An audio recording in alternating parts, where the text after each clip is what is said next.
Got my head high, stepping through this safari, bitch. Betting these other cats don't want no part of this. Yeah, I'm the type of artist with the skill set to always be cooking the bars and they artisans, so I'm never starving shit. I be raising plates, gaining weight, coming back with even harder hits, and I don't ever call it quits. That's for all them harlequins. I be calling wins, give a fuck who you calling in. I draw upon an armament, a charming wit, cause being smart and lit just my starter kit. But now I'm harnessing my inner awesomeness. Whoop, whoop, what's up, Bearcats, Jugga Bros? It's Wednesday, it's Hump Day. You know what that means. We're here hanging, chilling the HMG AEW Dynamite watch along and bell count. Whoop, whoop. Hope we're having a great week. Thanks for stopping in and joining us tonight. Don't forget to sign that NDA, pal. I'm gonna go 15 bells tonight.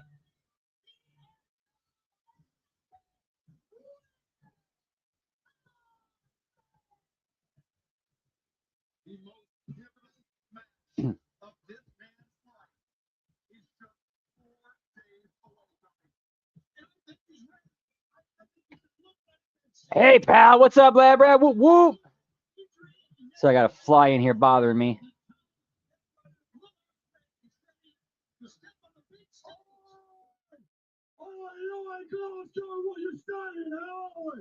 Hey, what's up, Dan? Whoop, whoop. Happy Wednesday. Hope all is well. Good to see you. We're the best to wrestle.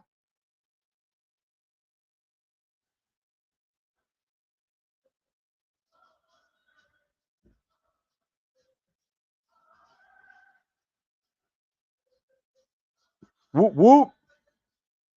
Thank you so much, guys. It's been a year since we last talked. I was going in for surgery. A year has gone by, a lot of ups, a lot of downs, and a lot of, I'm not going to lie to you guys, a lot of doubt. I doubted if I could ever get back to this position after the surgery. And then if I ever came back, could I win the big one?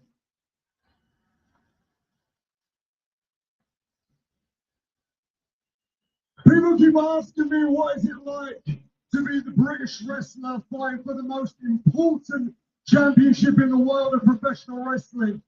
And to understand that, you need to understand what it's like to be a British wrestler.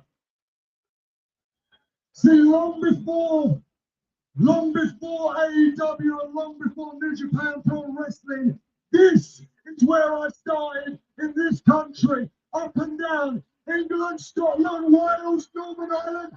I made the 50 times done.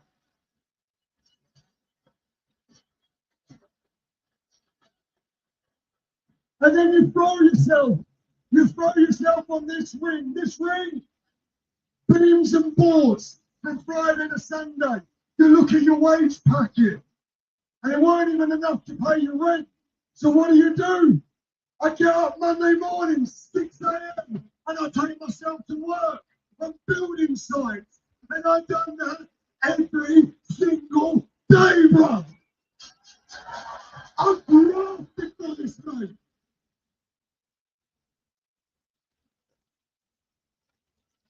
All to fly the flag for the UK. All to represent every single fan that's seen me from the top of the country all the way to the bottom.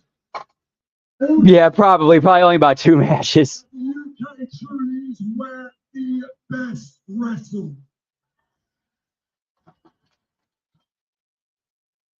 And a lot of people would have hated it. Me, I loved it. I loved being in the foxhole with boys and girls that were following the same dream that I wanted. I love learning from the icons of British wrestling, like Doug Williams, Brent Buttridge, Mark Hastings, Johnny Flash. I love paying tribute to the ones that aren't here anymore. Guys like Chris Travis, Ryan Smile, Matt Kirk, and Scotland's own Lionheart.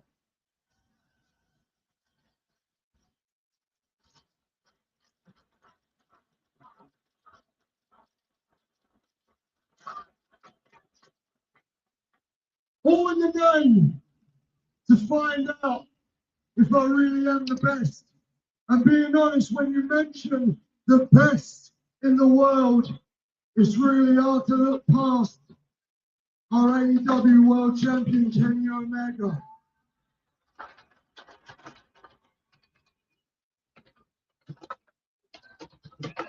No fair, fair.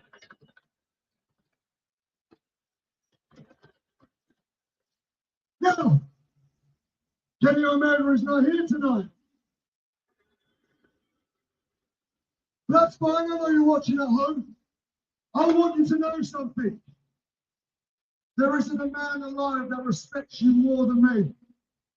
Up and down. Maybe. We might get 13 belts. We might. Who knows? We could. I'm going to 15. No one that has been better as a wrestler in this decade than Kenny Omega. And I'm fine with saying It was so good to see you, cold-blooded. Whoop, whoop. But all that respect went out the window the moment that you mentioned my son.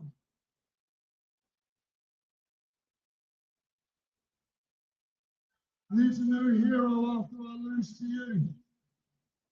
That ain't gonna happen. Because I've got some promises that I've got to make to you and every single person watching. Promise being this Sunday, you're getting the Billy Goat for sure. Sunday, I'm going to give you the match of your life, bro. Sunday, that stadium is going to be left with memories of a lifetime. And my promise that I make to you right now is you don't want a man that's looking after a boy. Hey, what's up, Rashida? Whoop, whoop. Oh, fire!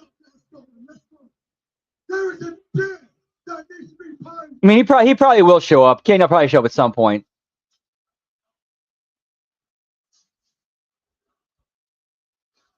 There is a debt that needs to be paid. And Yeah, live at Lunacy this Saturday. Whoop, whoop. Hey, what's up, Mick? From the ones that are here right now, to my mom, to my dad, to my wife, and my boy, it is time to bring it home. It is, Dan. And you, Kenny, are going to help me show my boy that heroes are just ordinary people that can do extraordinary things. This Sunday, I am taking it all. Here we.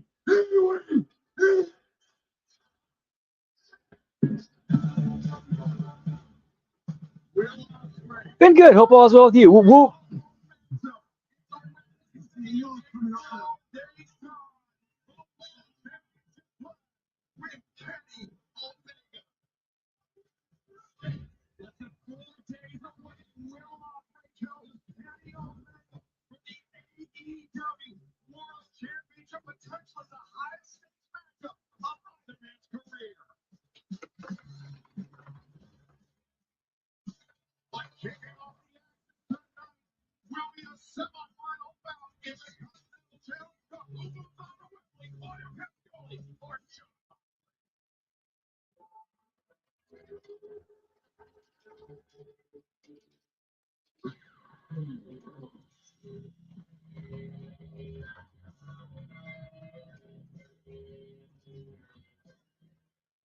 Your opening contest is a semi-final match in the AEW Continental Challenge Cup in football.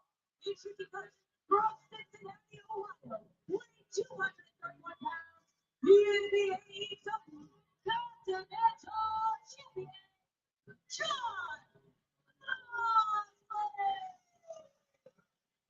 This is the case with all Continental Challenge Cup matches. There is absolutely no time limit. Everyone is banned from ringside. There must be a winner.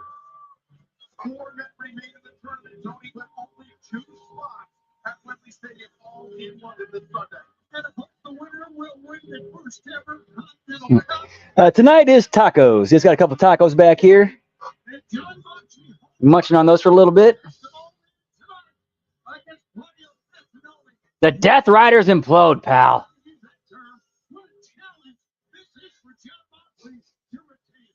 John Moxley's Continental Championship has effectively been frozen throughout this tournament. If Moxley loses tonight, that guarantees that we will Hear this fly flying around.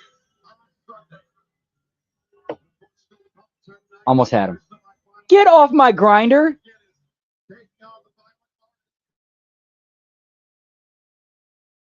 Whoop, whoop.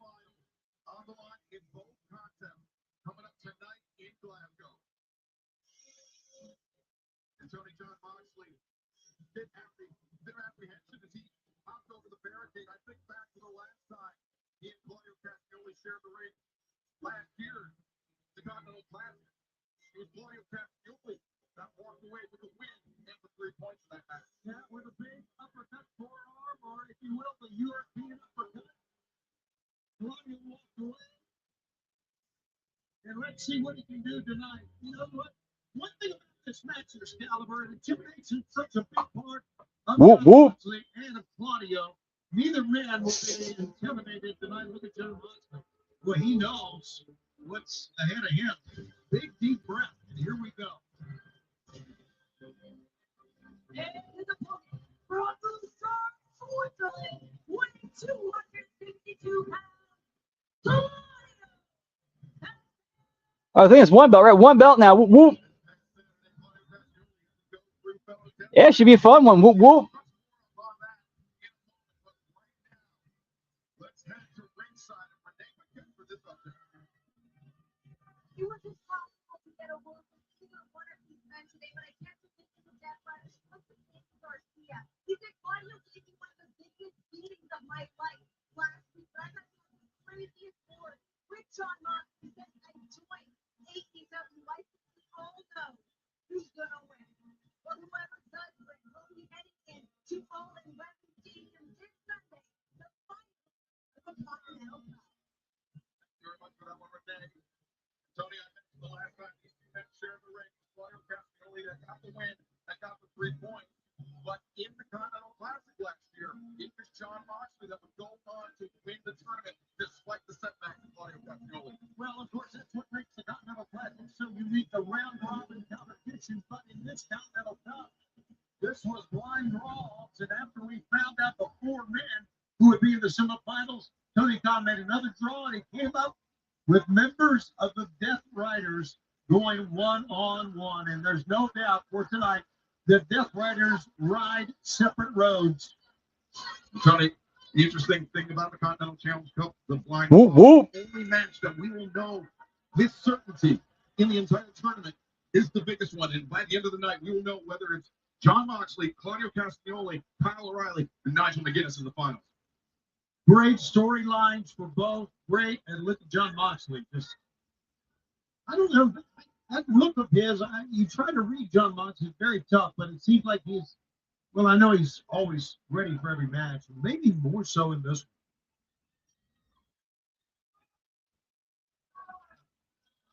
one. Slow starts at this one, both men feeling one another out. Moxley getting interlaced fingers, the Greco-Roman knuckle lock. Claudio Castagnoli would have that early pinfall attempt by Castagnoli. Castagnoli is going to have a strength advantage on John Moxley no matter what. Yeah, absolutely. And you're just seeing it. Now, Claudio's so strong, he can win this thing right now. And remember, like you said, Excalibur, there is no time limit. They'll fight as long as it takes to get a winner. Castagnoli forcing Moxley to carry his weight, shrugged the shoulder, broke the pinfall attempt.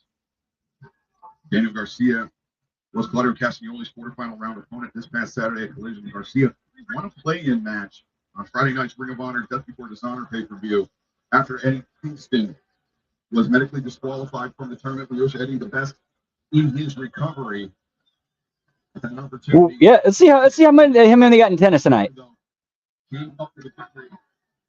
Likewise, John Moxley 1 week ago defeated Switchblade Jay White in the quarterfinals to earn his spot in the semis tonight. And there have been great matches all through this tournament. And this, of course, has been the great compliment to the winter tournament. the Continental Classic, which we mentioned earlier, round robin tournament. Got to say, this is a great crowd here tonight in Glasgow. And by the way, tickets have been going at a rapid pace for Wembley for Sunday, and don't wait till Sunday. Get your tickets. A good old chin lock work, working a chin lock. Most we don't see enough of that nowadays. On AEW's calendar all year, all in London, just 4 days away. And we understand. Let's see, all in London as of 14 minutes ago, it has been distributed 43,585. Dynamite tonight is at tickets distributed 6387. Audio on the mat is so prolific. When you're standing up, you can't really out-chop it. Tony, the interesting thing about this match is the Death Riders, we know, Moxley, a lot to go into a pinfall attempt. That it's got to be tough for Moxley and Claudio to pull out any surprises, anything that the other hasn't seen in training. Yeah, that's a very good point. Oh boy, John Moxley goes down. Obviously, and the story with Will Ospreay proved that members of the Death Riders work together, work out together, train together. Look at this. Oh, Moxley. Yeah, double leg takedown, and now figure 4 leg lock. Attempted on the outside, trying to go after the vertical base. Death Rider, Claudio Castagnoli trying to alleviate some of the pressure. Of course, the match can't finish on the floor. The pinfall or submission must take place inside the ring. As Claudio, yeah, there was more they could have done with him. They could have done a lot more with Claudio in WWE.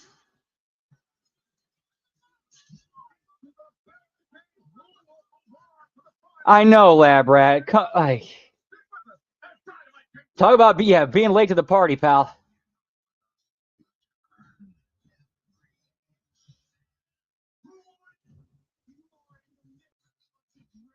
Whoop whoop.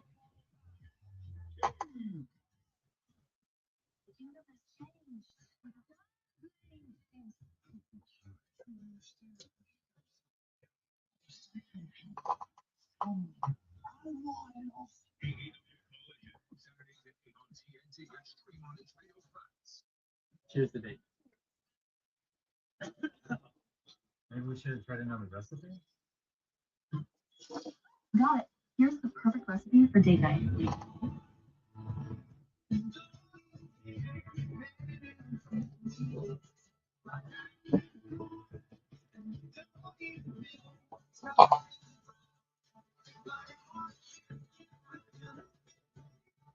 Celebrity cruising.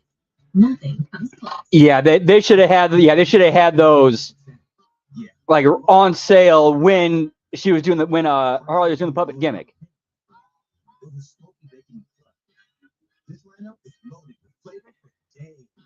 And tonight's Dynamite, and they were doing SmackDown on Friday.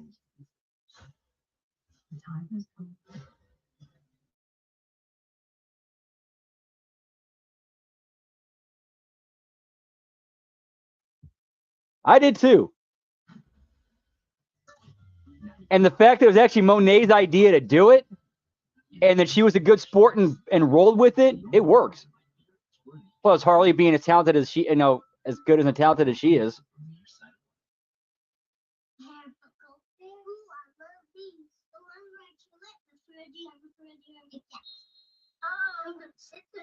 It tastes so good.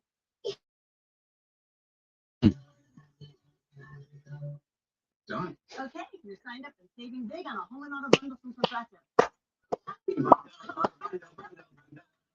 Happy.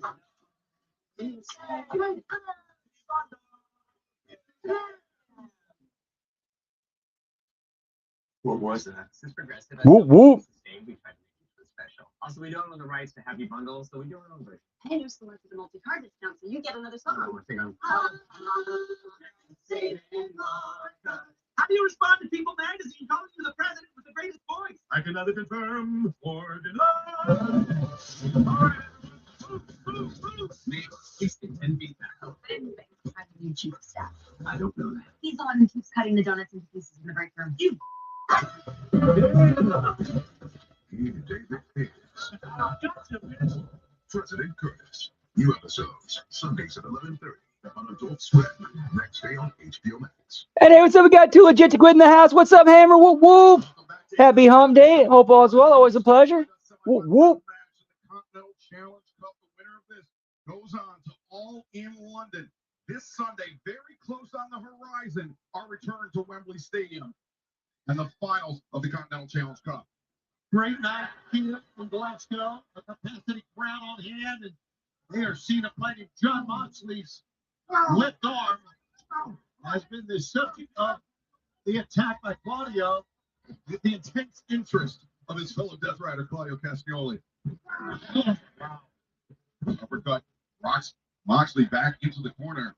Moxley has not looked the same since he was launched into the barricade by Claudio Castagnoli a few moments ago. Now look at John.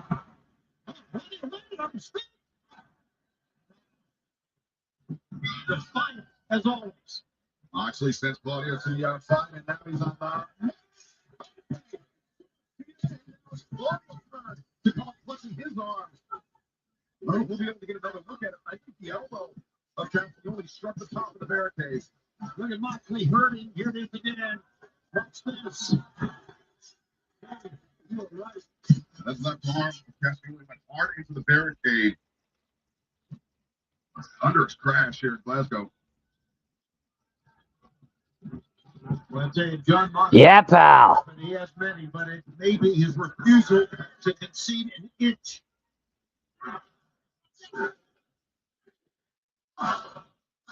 One belt so far, but I'm sure that'll change throughout the rest of the night. John. Hey, what's up, Scott Woodford? Whoop, whoop. It's been all right. It's been all right. I mean, we had to open with a Moxley promo, and now we got not Moxley, Ospreay promo, and now we got the first match. It's probably gonna go about 20 minutes.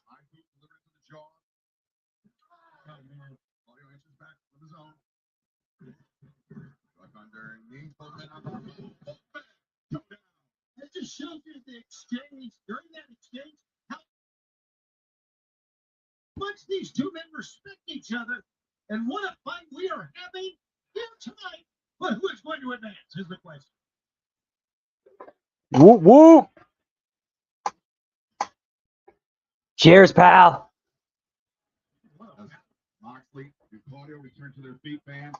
AEW's back. The Bluegrass Status Collision takes over Highland Heights, Kentucky on Saturday, October 3rd, the Truist Arena. And then Grand Slam France just announced this past Monday. Our first trip to Paris coming up on Tuesday, October 6th. You can be part of history.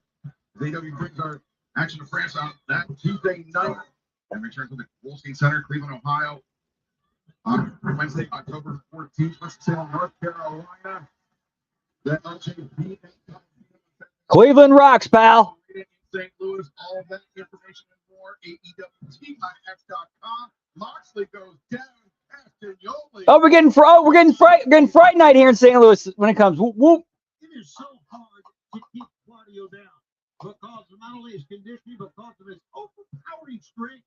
John Moxley has been pulling himself up a lot this match. How much can he take? Moxley ready for the uppercut that time. And Tony, you mentioned before this match began, it was the uppercut of Castagnoli that was John Moxley's undoing. The last time these two men met, Moxley prepared with that backslide attempt into the cutter. Now looking for a Death Rider. No, I think it's next week. By Castagnoli, he transitions over. Yeah, they're in Scotland tonight. He's got the arm, the Fujiwara arm bar is cinched in. Moxley trying to pivot on his hip to make his way to the ropes. Now up to his knees, rolls through. Does Moxley? Castagnoli maintains his grip and brings Moxley up to his feet by his neck. Oh my God. Into a sleeper, not a useful move in the repertoire of Claudio Castagnoli. But Tony, these are the surprises that we were talking about that these two men who train so extensively together need to break out.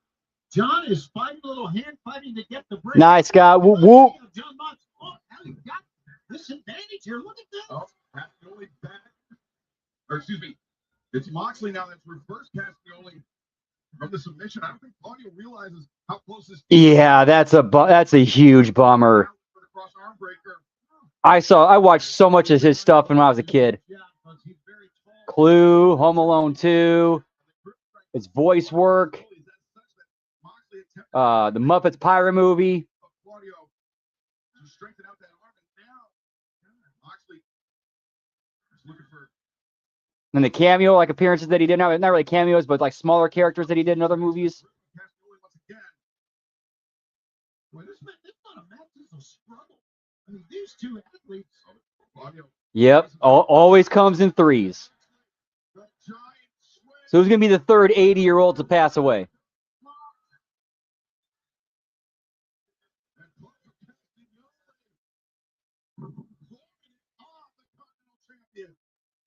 He was incredible in Clue.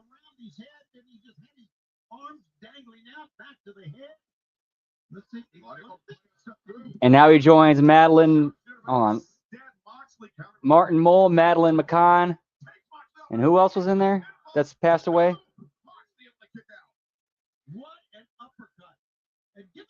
Eileen Brennan, Madeline Kahn, and Martin Mull. He's still wobbly, but he still has plenty of offense left. Or at least he did. Oh, Claudio. The uppercut was so powerful that it knocked Moxley out of the ring. Perhaps Moxley's only saving grace in this match, in this tournament, Tony. Claudio took one step out as we saw. You could see the continental cup right above John Moxley. You mentioned this is different from the group stage continental. I think that's, yeah, that's kind of a, even though it was pretty close, she wasn't 80. Yeah, plus these are like a day apart. Possibly. Such a great movie. Such a great movie.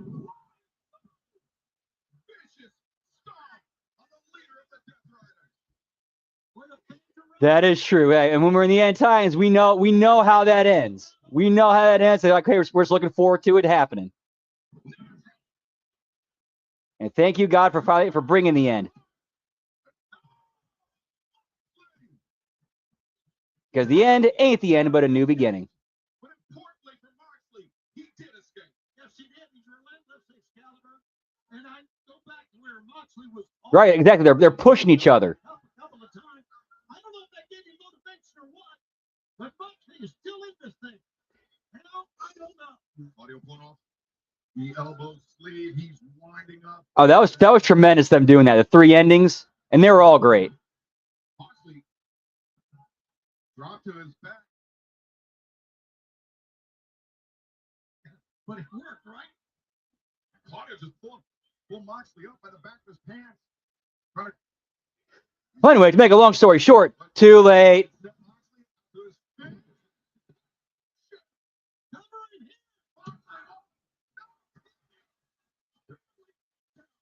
I know, like that's like guys like Moxley and Claudio, that's where I consider them some of the better workers in AEW because they actually work like it's real.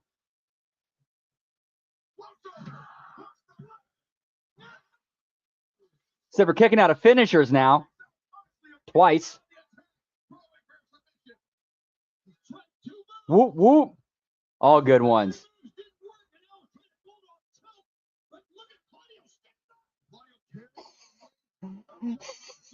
I had to stop her screaming.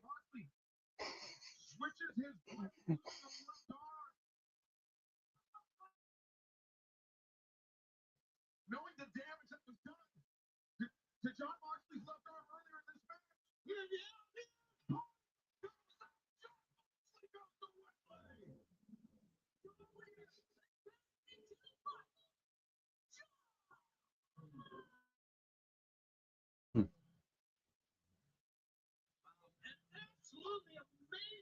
Oh yeah, for sure. I got no doubt we're gonna see some Dr. Frankenfurter and some Dolly Parton costumes coming up this Halloween.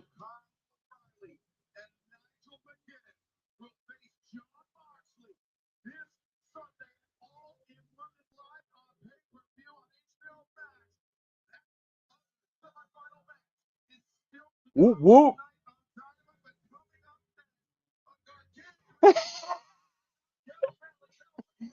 This is war, Peacock. You can't make a naan without breaking some eggs. Any cook will tell you that.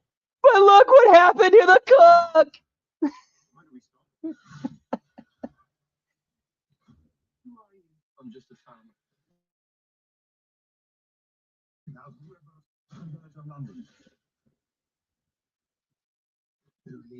Hey, what's up, Jimmy T? Whoop whoop.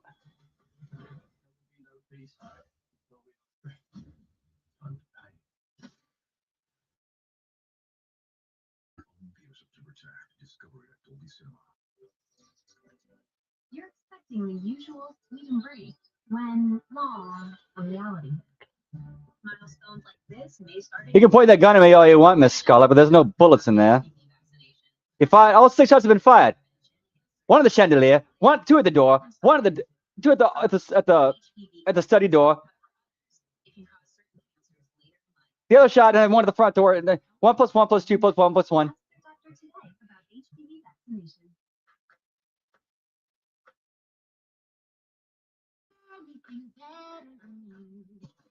Now, as I was saying, Miss Scarlet, there is no bullets left in this gun. Pew! Okay, maybe there was one. Follow me!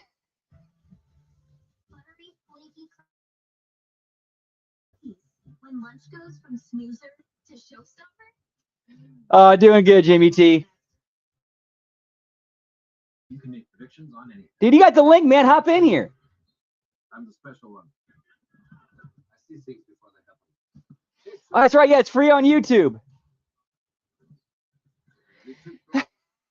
I hated her so much. Flames. They were flames on the side of my face.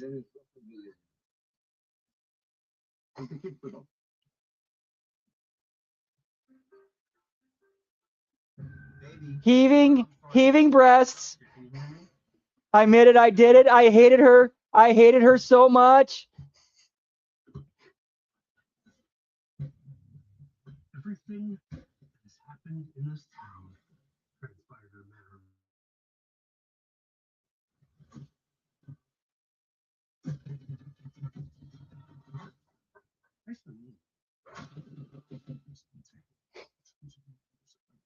And now for the greatest feeling of America.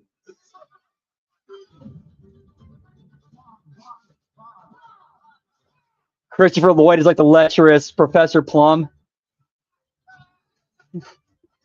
He gets paired up with Miss Peacock, and he's like, looks like it's you and me, honey bunch.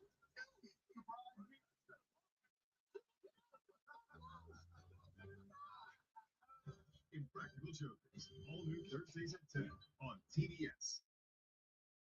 Welcome back to AEW Dynamite for today's third fight. Bring it up the stars. That's 2 belts.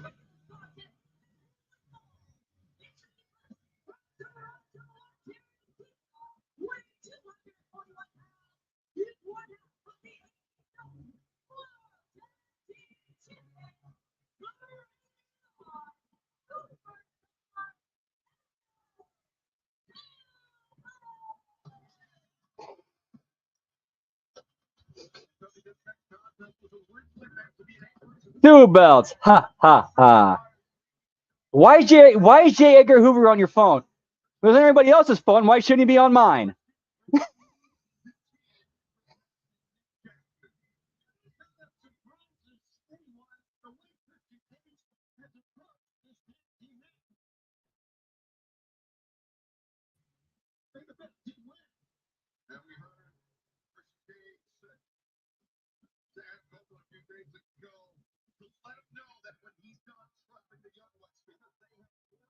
It's a damn good shot, Green. Very good.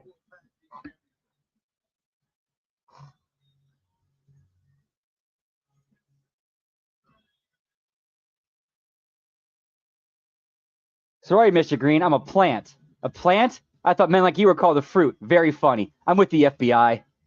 The phone call from J. Edgar Hoover was for me.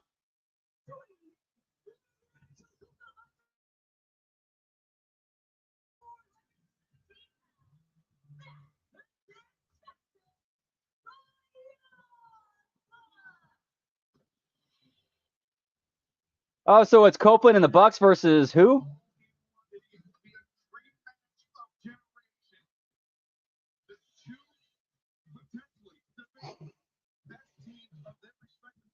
No.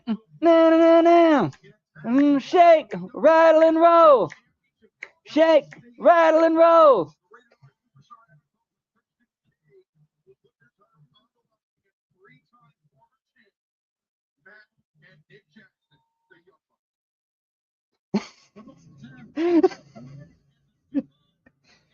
But I am so frightened. Will anyone go with me? I will. I will. No, thank you.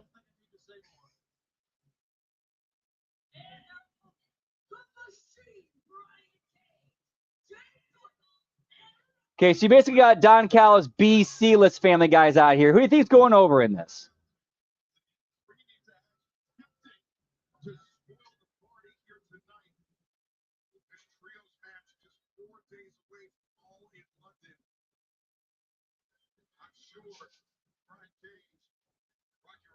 Very likely to happen.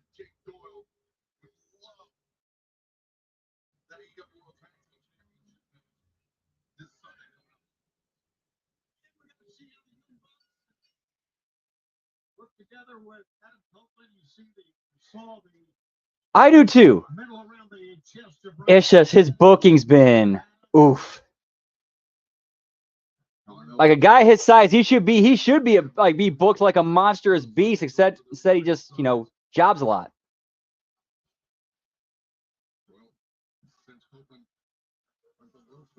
Whoop whoop. Yeah, he wants Pope to do it again. Pope will not back down. I mean, we're taking a look at not only a great wrestler in Adam Copeland, we're taking a look at a legend. Fans, you know it as well as I do. The great success that Copeland has had in wrestling over the years. Wow. And I don't Yeah, that did kind of hurt him too. He didn't do it. He didn't protect his size. Oh yeah, the Mogul Embassy. Yeah, that did not work.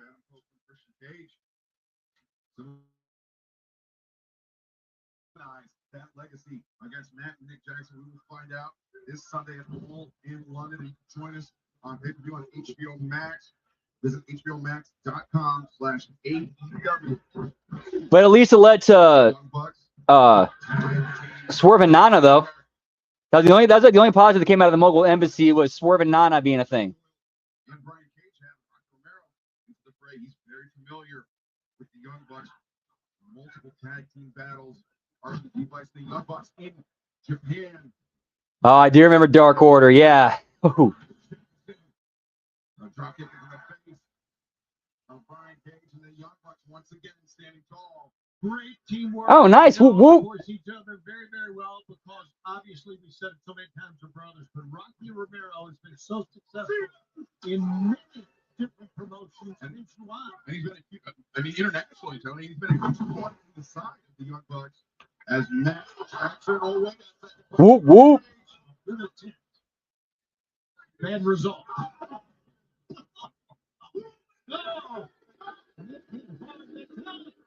Brian Cage with the advantage as this trio's contest continues. It's time to deal with Saddam Hussein. The situation on the ground is deteriorating. Your mission? Find Saddam. Take a look. Why is it you have to go? Nobody knows this guy. This is something. John, is it true Saddam built a network of tunnels under Baghdad? That's him. High-value new target. The hunt for Saddam premieres September 13th on TNT. Patients who have sensitive teeth but also want whiter teeth, they have to make a choice, one versus the other. Sensodyne Clinical White provides 2 shades whiter teeth as well as providing 24/7 sensitivity protection. Patients are going to love to see Sensodyne on the shelf. Fighting through forms for new car insurance rates can take forever. Well, it's according to, I have to look more up into that, but apparently Cage, Lance Archer, and Chavo Guerrero were in Disclosure Day. Save up to 70% on select styles of beautiful new carpeter flooring. Plus, we'll beat any competitor's offer, guaranteed. Visit EmpireToday.com or call.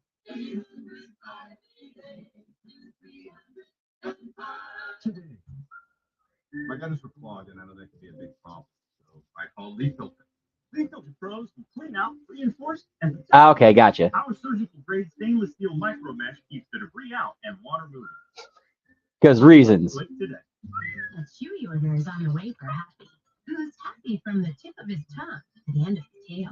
Because Mom uses Chewy to order Purina One for a difference he can taste and she can see. For life with pets, there's Chewy with Purina One. I avoided the mirror. I felt alone for a long time. I remember going home and praying for it to go away, not thinking it was something wrong with me. I go into a lot of things thinking it's not going to work, and I thought this thing would be the same thing, but it actually worked. More than 700,000 patients have regained their confidence with Newsly's prescription treatments. When you're hopeless and then you find other women who are pain zero to you, you suddenly feel okay. We're going to get.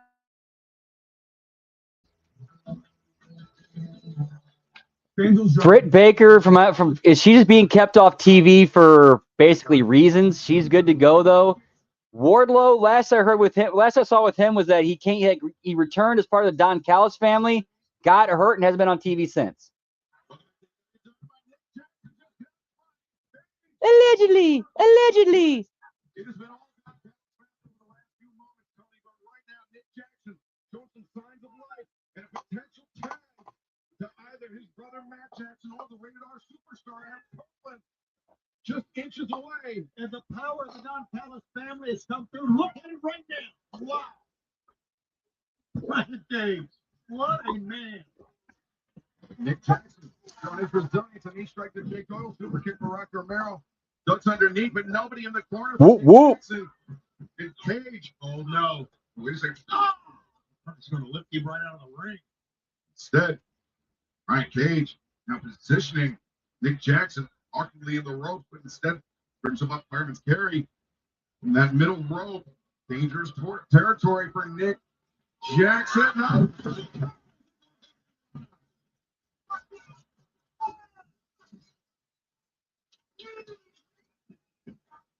I think he was going to set him up with an avalanche lung blower that time to drop him on the knee. It just seemed that way, but Nick, relentless. And Nick Jackson makes, oh no, he's going to make the tag to Matt Jackson, but Copeland tags himself in, sends Rocky Romero out to the floor. Doyle, legal on the other side with the Don Callis. Super tackle finally brings down Jake Doyle. It's reactionary for Nick to go to his brother, but I think right there, any tag helps out the team. Right hand back, not Doyle. Inadvertently takes out his own partners, and it's flattened by the Rated R Superstar. Look at this, man. Jaw is set. You can see the expression. Watch out. Here it comes, Excalibur. Lining up. Doyle! Counter. Oh, there it went. Super kick. Pocket dimension, pal. Jackson working in tandem. Brian Cage, rocked by a pair of boots from Matt and Nick Jackson. Now Rocky Romero into the fray. And, they pulled up short on Copeland, almost a Right, exactly, Lab Rat. It's nobody wants to work safe. It's not about protecting, the person you're in the ring with, while protecting yourself. It's and trying to, work and convince the crowd what they're seeing is real. It's not got to get my shit in. Romero sent in by Brian Cage. Now Jake Doyle sent Page across the ring, and Doyle charges. Sitting on another body block in the corner. Yeah, Copeland is in major trouble here, gentlemen. I said the Don Callis family wants to play spoilers for All in London coming up this Sunday. And if they take out the Rated R Superstar, Tony, they may do exactly that. A slight grab from Rocky Romero, the collar. Leg is two. All 3 minutes. Copeland, the latest that you mentioned, is coming with a slight spread, but still Copeland's in this. And Copeland, he has to do that one all on his own. Matt and Nick Jackson still recuperating on the outside. At least they were. And Doyle and Rocky Romero. Doyle went head first off our announce desk. Brian Cage had his legs kicked out from under him. Look at this. And a big assist for Copeland by the men that will oppose him this Sunday. For review, Doyle sent down. Yeah, there are some that are pretty similar, unfortunately. Some is just bad luck. Great move, Rocky Romero. Oh yeah, that's right. Yeah, Mr. Get My. Oh yeah, that's right. That's right. Brian Cage did call himself Mr. Get My Shin or something like that. Yep, I remember that.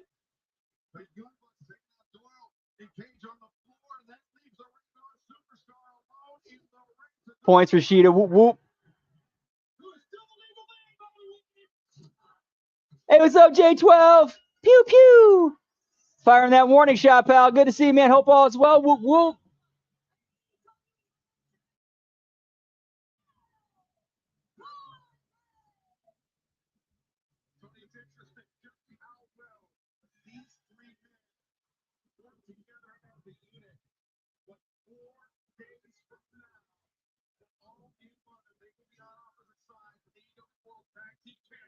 They're one of my favorite.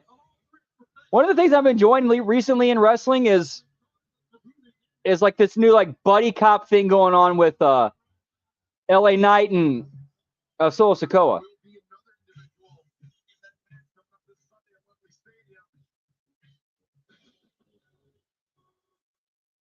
Same here. He was such a good heel. And has 3 belts.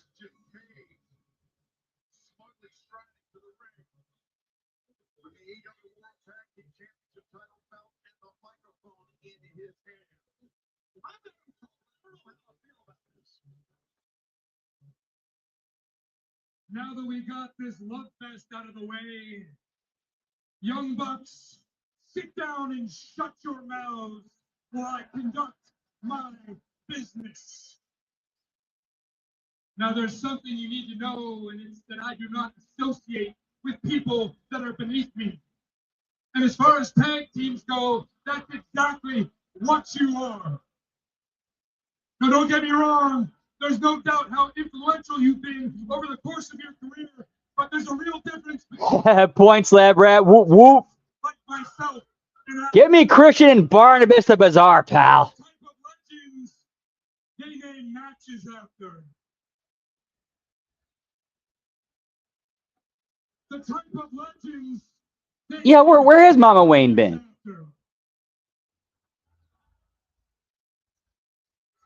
And this Sunday at Wembley Stadium, with the tag team titles on the line, some people are calling it a dream match. Agreed. Like I think like Knight and Solo have such great chemistry, and I think they recognize the chemistry they have. And legendary. Just watch it. Like this past Monday, it's just watching those two. It's like what they got going on works, and they both know it's working. Right, so they've named matches, and they've even named pay-per-views after you guys. I know, right? Well, it's a European crowd. That's kind of their thing. Named a company after you. I should let me scratch that. Native European crowd.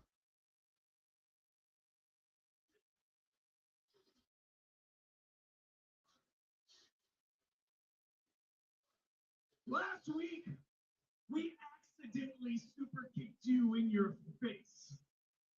But if you Whoop keep whoop. running your mouth and talking down to us this week, it won't be an accident.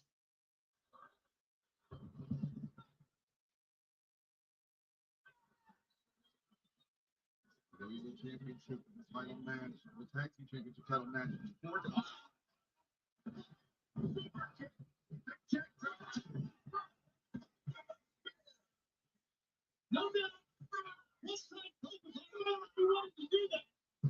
What did not want this to come to blows. That much is clear. But there will be nothing Whoop whoop. these men back this Sunday at All in London. But dude, like the physical conditioning and shape that Cope and Christian are in at their age, do they look better than most people in their like a lot of guys in their 20s and 30s?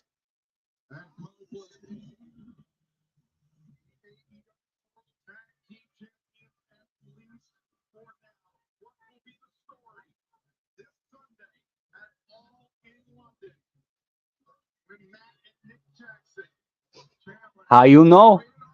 How you know?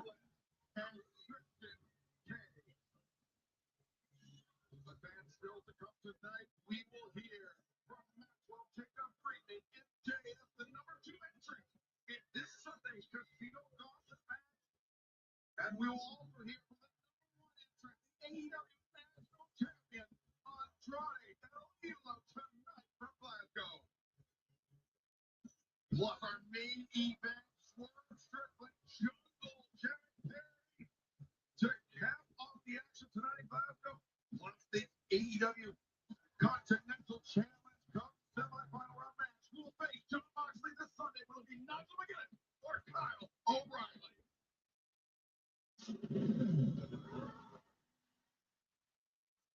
Whoop, whoop. Get me Willow, pal.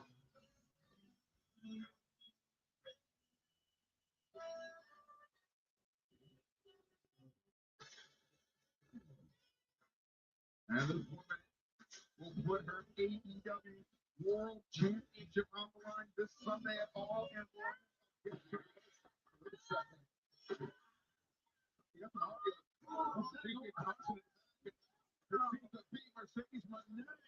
The challenger this Sunday.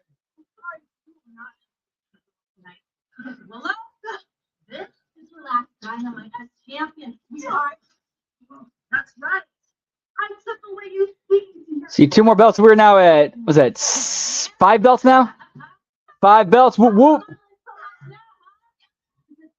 CEO. CEO. CEO.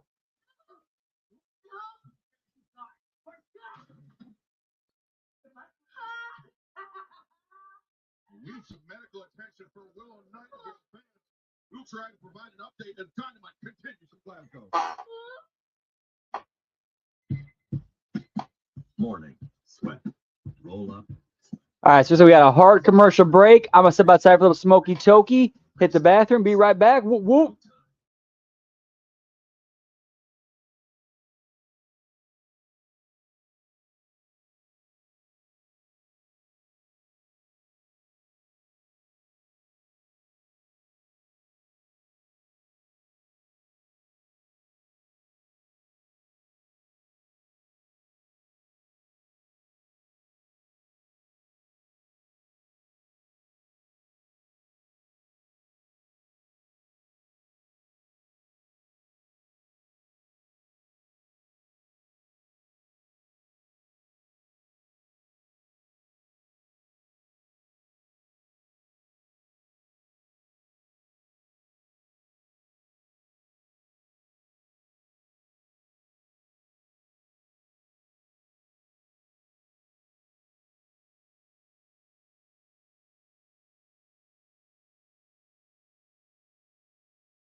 Sundays and Mondays at And we're back. Whoop, whoop.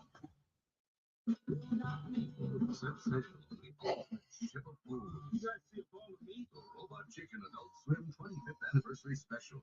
Premieres Sunday at midnight. Whoop, whoop. Next day on HBO Max. Don Callis, I hope that you are well rested from your vacation because we are here in all-in week and a lot of members of the Don Callis family are in some high-stakes matches. I'm back from Croatia and I'm feeling refreshed because I'm all in.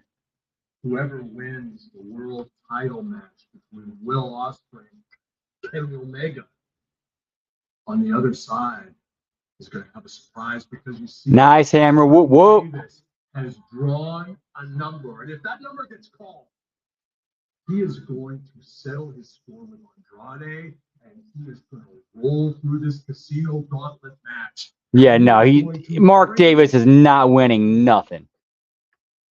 How you know? How you know, Don? How you know?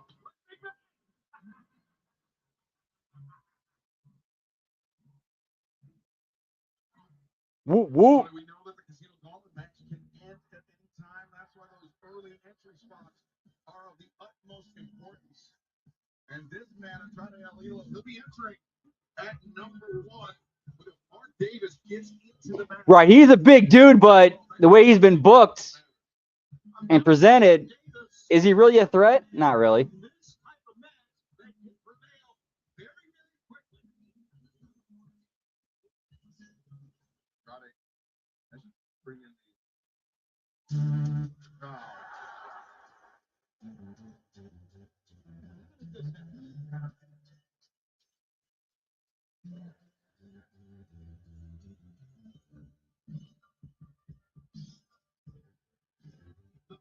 Oh, that's 6 belts. Sorry, 6 belts. We're at 6 belts now.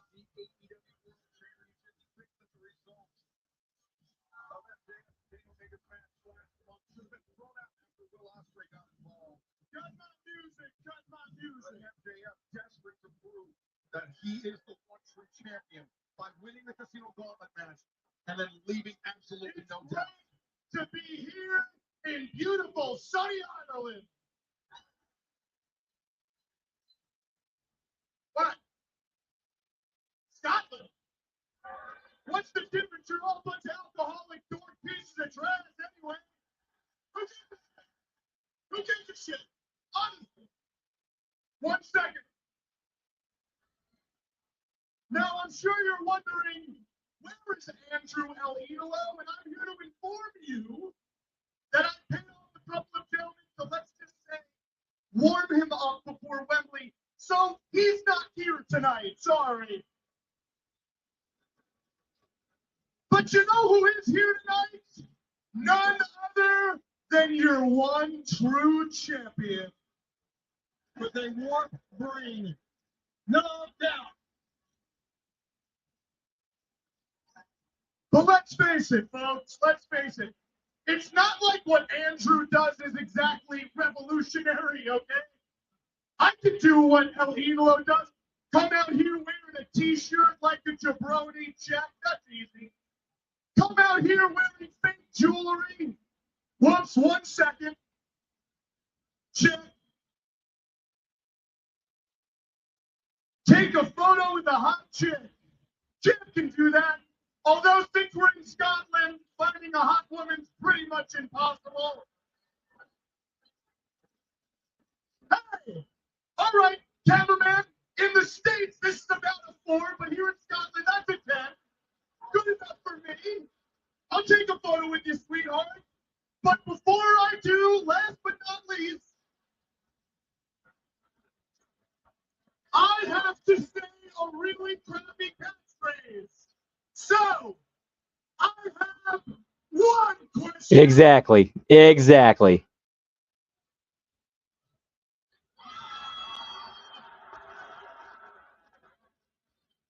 How you know?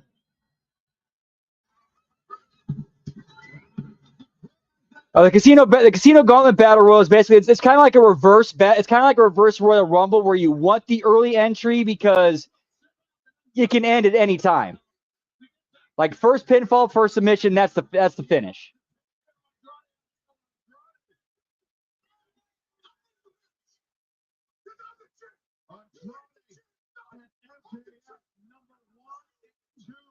In the casino gauntlet match, this I believe you're at 7 now. We are at 7.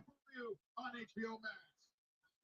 Each man holding up a belt, undoubtedly the national champion. And of course, MJF only champion in his mind. He is not the true champion. But Tony, if he wins the Casino Gauntlet match, MJF will be the top contender for the AEW World Championship. And he could potentially become AEW Men's World Champion once again. But the journey starts 4 days from now at Wembley Stadium and all in London. Hello, Scotland! This is the biggest, Whoop, whoop. the highest stakes. Stakes are great for me because I've wrestled Kenny Omega in the stadium. I've wrestled Will Ospreay in the stadium. I have wrestled for the world title in the stadium. I know how important that is.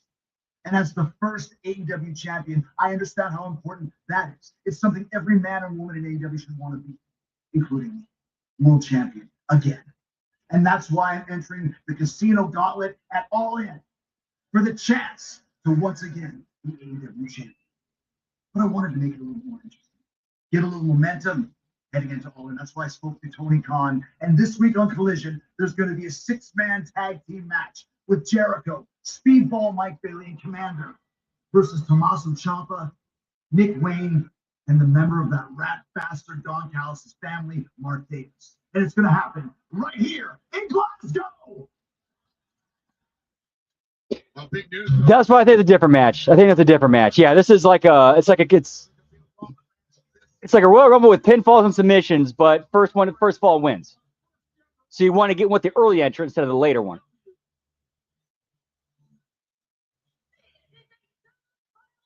But I remember that one you're talking about. It's 5 at a time. I think I remember that though.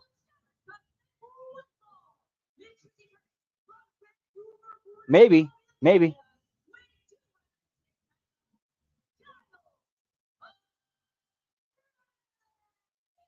Okay, cool. Yeah, I did not know that. Two conglomeration members to reach the semifinals tonight. He has to go through a man with a bum leg. And that man happens to be Nigel McGuinness. And oh yeah, Colorado mastered the ankle lock. That's right. That's what I was thinking. And we know John Moxley is waiting in the wings. This Sunday is the final of the Continental Challenge Cup to C3.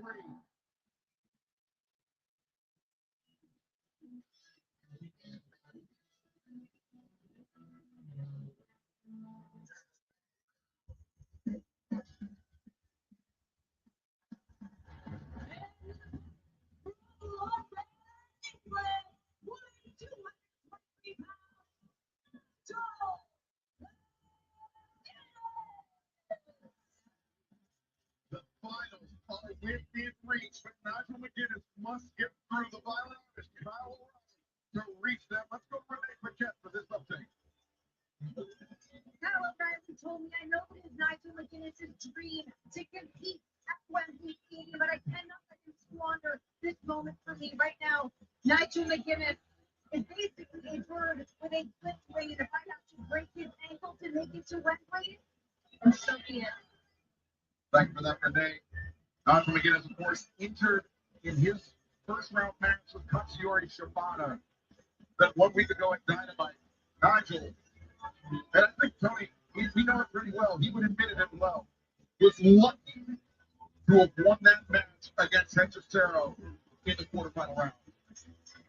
Yeah, and luck's a big part of being successful. You earn your own luck by putting yourself in position to get luck. And Nigel has done that throughout his Whoop, whoop.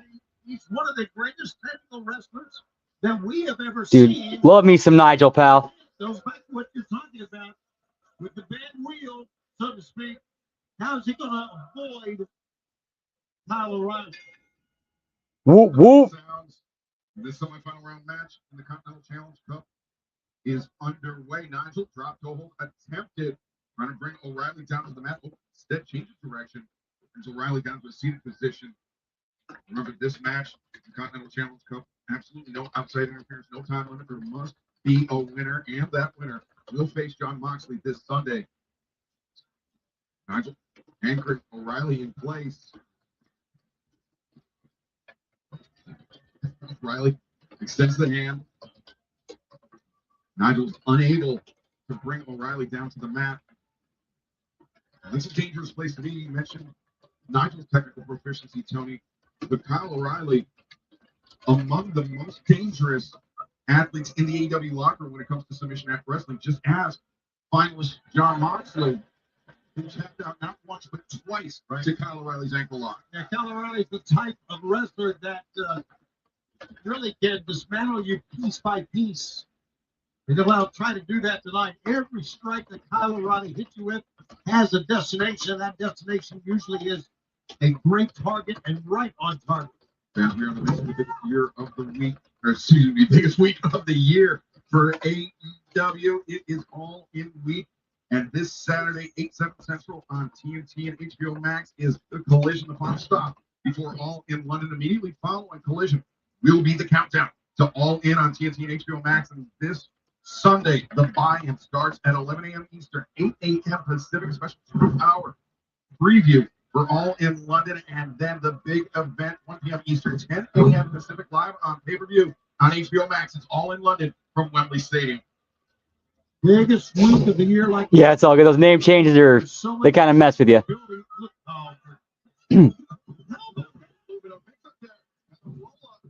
Yeah, I like Kyle. Like I think Kyle does have. I think Kyle does have it. It's just he needs like the right creative and the right like producers bringing it, and the right coaches bringing it out of him.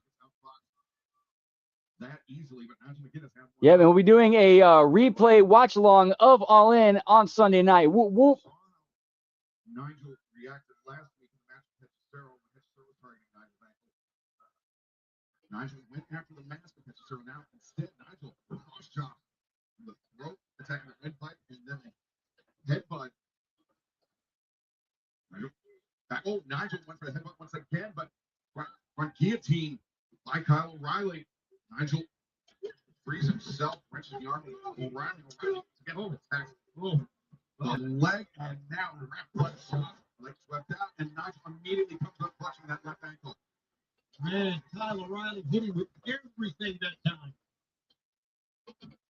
And Nigel, he was trying to get out of the ring to evade Kyle O'Reilly, but O'Reilly a step ahead of McGinnis. Now Nigel, you can see very clearly hobbling on that left leg. These two men are one victory away from Wembley. Victory away from John Moxley, who will advance to the Continental Challenge Cup Finals. Will it be Nigel McGinnis? Will it be Kyle O'Reilly? We will find out tonight. Schedule is a gauntlet. You're gonna have to bring it in.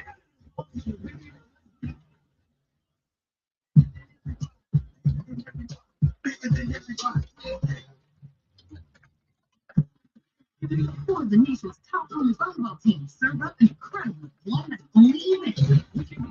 Oh, AT&T Stadium. First time strikes under the light. Tomorrow at TNT. Attention! Now you can get AT&T wireless starting at $25 per month per line for 4 lines. Huh? Family group chat's gonna be fire. Sunday. AT&T wireless for $25 per month per line. Yeah, that is a long day tomorrow or Sunday. Whoop whoop. Soldiers built USA. That promise. Today, we're still taking care of the military, their spouses, kids, and then grandkids. Whoop whoop. Taking care of them.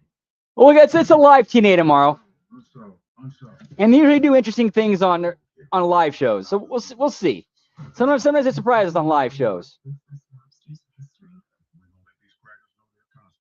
How does this get to that? There's no rules. They came from me. My wife. Who is it? That's my drive. September 4th.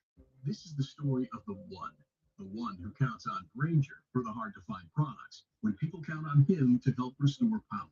Professional-grade products from the brands you trust. Call, click, or stop by. Granger, for the ones who get it done. With the Vinted app, Lucy turns her closet into cash. She easily sells the clothes she doesn't wear anymore. No selling fees, every dollar is hers. It's extra cash she can spend on her next surf. Whoop, whoop. Ready to catch a wave? Download Vinted today. Are your clothes just surviving when they could be thriving? Crystal's new Triple Care formula fights against fading, reduces pilling, and delivers a deep clean for clothes that stay looking vibrant. Whoop, whoop, exact. Yep. Yeah, we'll be doing live TNA tomorrow night. In fact, that's going to be our only show tomorrow, or only watch along tomorrow night, because JCW Lunacy is going to be live on Saturday. Amazing. I'm obsessed with humans on the internet. It's the virtually indestructible club. Hardball, lightweight litter. The last semifinal round match in the Continental. You tell you, I don't think it's gonna be world champion, but I would put money on this because lockdown, Leon Slater won the X Division title and then vacated it to invoke option C and challenged Nick Nemeth at Bound for Glory for the TNA World title. How much you want to bet? Here's what I bet's gonna happen. Avery ends up winning the vacant title. That's what I predict happening. Avery winning that vacant title.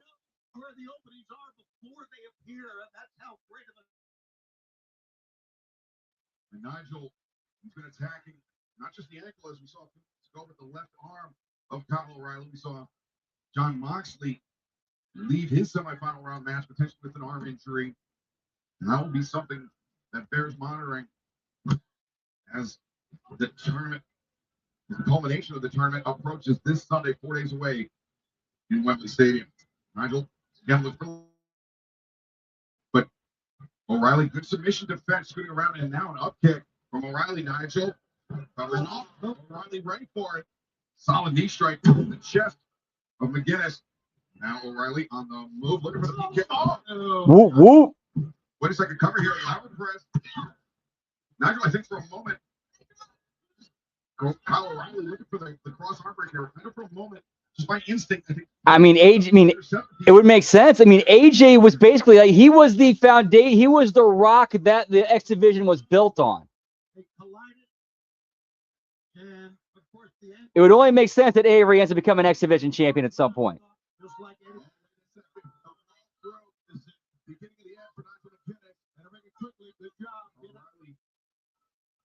Had that ankle in his grip. Oh, no, stop. I think the only lucky thing for Nigel McGinnis, that was a stop. Looked to me more on the. Oh yeah, never stopped working. It never stopped working. Exactly, just a forgotten art. It's just amazing what he can do in the ring. Quite a few. I think he was a 4-time world champion in WWE. I think he held both brand titles twice.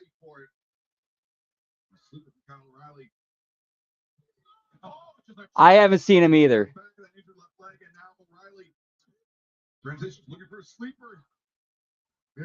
Let me pull up AJ's. But Nigel separates the grip, rolls back. This is how he beats Shabano.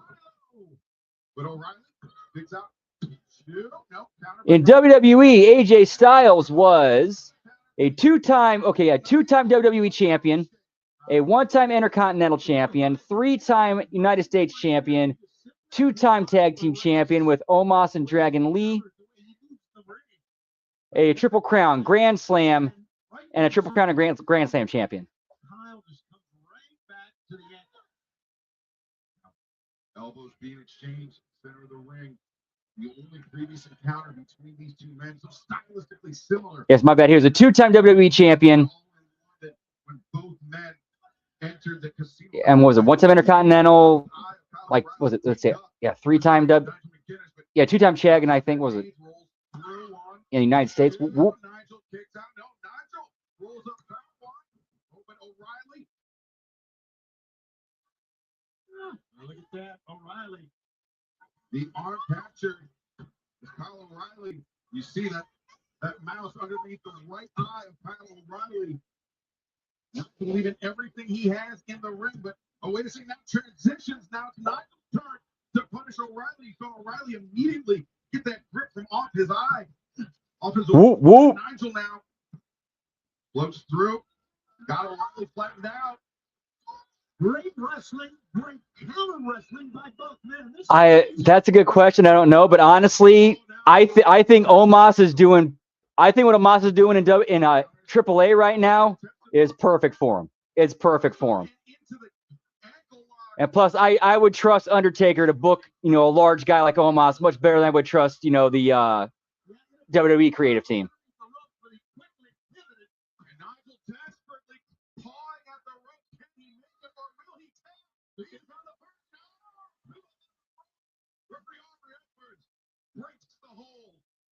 It's a big moment in the match, Excalibur. It could have been the end, like Whoop, whoop. but Nigel survived to continue. O'Reilly again is up to a vertical position. Nigel goes uppercuts, rocks the jaw of O'Reilly. O'Reilly. Yeah, it's stupid. Attacks the leg. Nigel side headlock to the rough shoulder. Oh, I think both men might have. Comes back on thunder.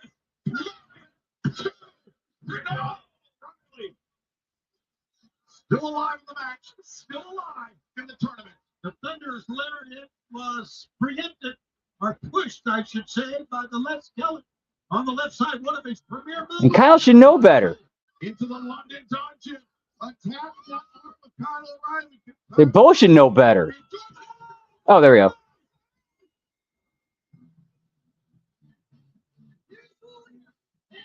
Yeah, for sure.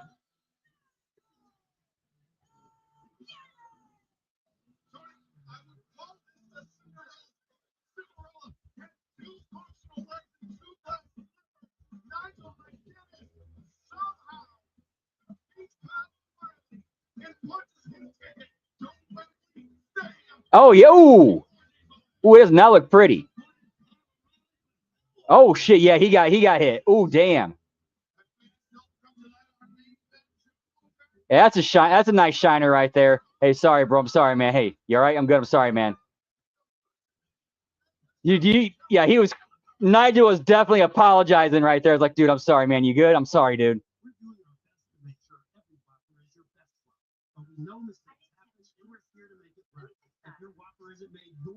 We'll remake your Whopper on the spot. And your next one's free. That's the Whopper guarantee. Because there's a new kid, and it's you. The Green Lantern needs to be fixed. The time has come. Whoop, whoop.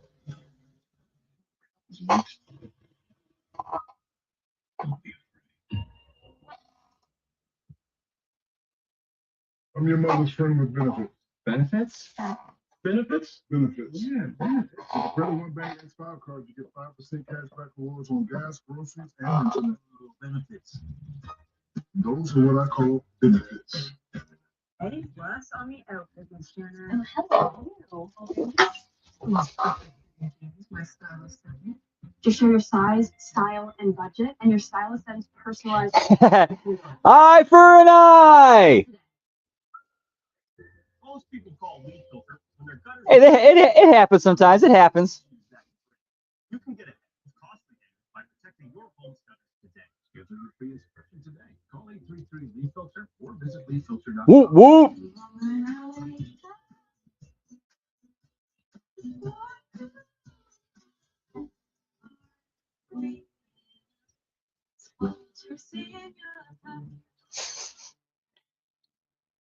Yeah, you just get a new eye. Just grow a new eye. Like I'm from Greece.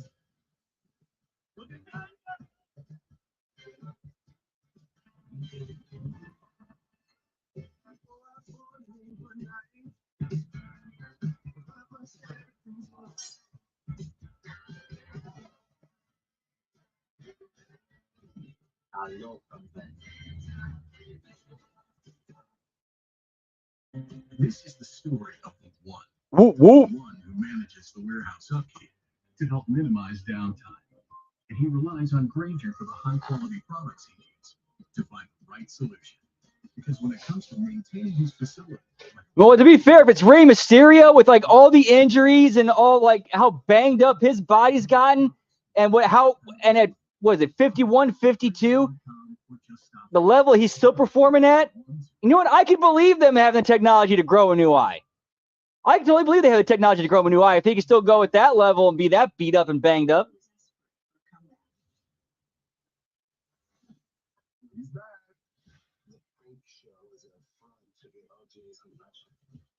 Hey, yo.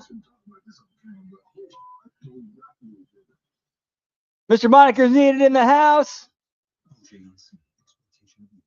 Let me talk to you. Whoop, whoop. Good to see you, man. Happy Wednesday. Oh, that's now 8 belts.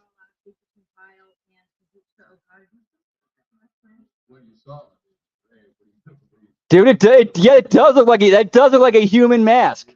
That looks like one of those lifelike human masks. But at the end of the day, what I expect from this family is you run the play as called. What do we expect from the family? It's run the play. What other family on other show have been talking about running plays? Come on, guys. Come on. Let's be a little bit original here. So much to him. So I am absolutely 100% willing to run the play at all in. I think the question then becomes, is Okada willing to? Kyle, the most important thing is family.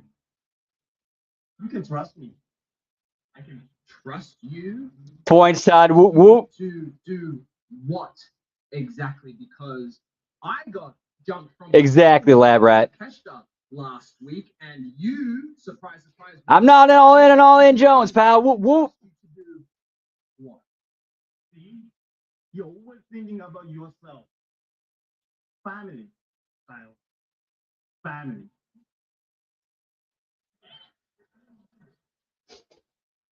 The tension within the Don Callis family palpable as the three-way match for the AEW International Championship. Yeah, I know, right? Like, we've been hearing that phrase a lot.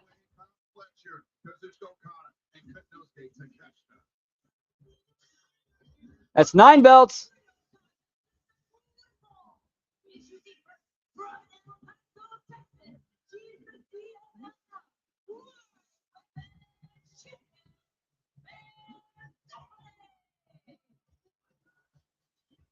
He's very quickly established herself as a massive threat here in AEW, Tony. She is going to have 2 incredibly imposing teammates in this trios contest. Yeah, To be fair, I don't think many of us are feeling this show.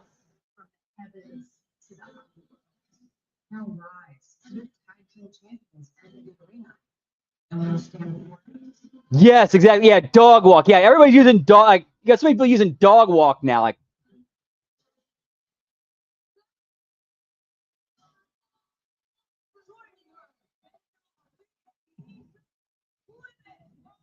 it's 10 belts.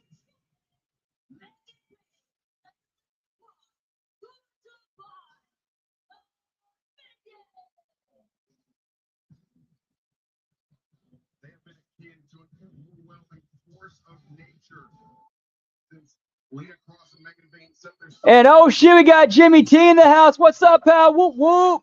What's crack-a-lacking, man? Not much here at 10 belts. And you know what? One thing I want to bring up about Megan Vane that's never really talked about, how it's like completely brushed over. Like what she, like the whole imagery of what she's supposed to be. It seems like divine dominion. She's supposed to be like a seraphim or like a cast of angel from heaven. She's supposed to be a Greek goddess. That's not what I. That's what she is. That's never what I've got. That's never what I've gotten out of it. It's. That's what she I've is. always She's felt like from she's supposed to be. Thessaloniki. Like she's from Salonika. When you hear her come out, she's from Greece, literally. I'm not kidding. But she's not in real life, but her gimmick is. That's so 11 belts. Like a Greek goddess from Thessaloniki, Gotcha. which is in northern Greece, where Mount Olympus. Yeah, is but also I get that, situated. I get that, but like the imagery looks like a seraphim, like straight like one of the higher levels of angel. She's trying to be a Greek goddess, bro. That's her gimmick, man.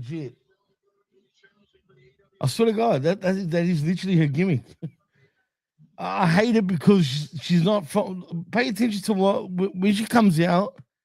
You see how they announce her, man, where she's from. Look, let me just see something.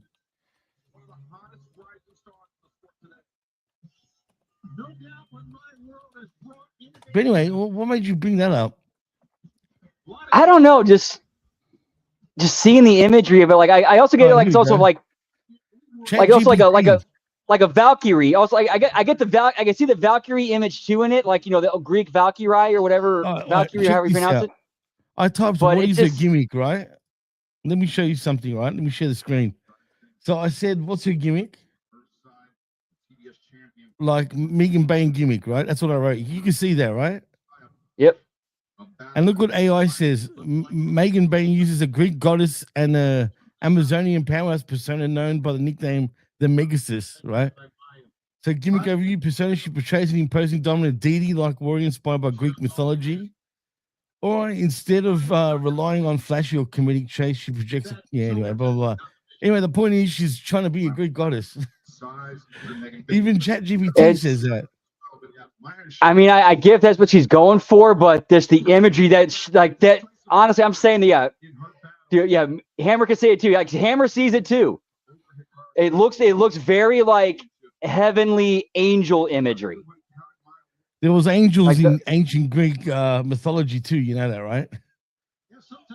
Which makes me wonder how much did they? Oh, dude, this is actually in the Bible. When Paul went to Greece, this is in the Bible. He found one of the things he came across was there's something called the tomb of the unknown God, and he said, this God that I speak of, that's him. That's him. What's him? That unknown God, like the supreme, like they had this, or when he went to Greece, it was this. He found this. There was a. I think I forgot what it's specifically called, but like a tomb or a memorial or some sort of shrine to an unknown ultimate God that was in Greece, and he's like, Zeus this is the god of gods. Technically.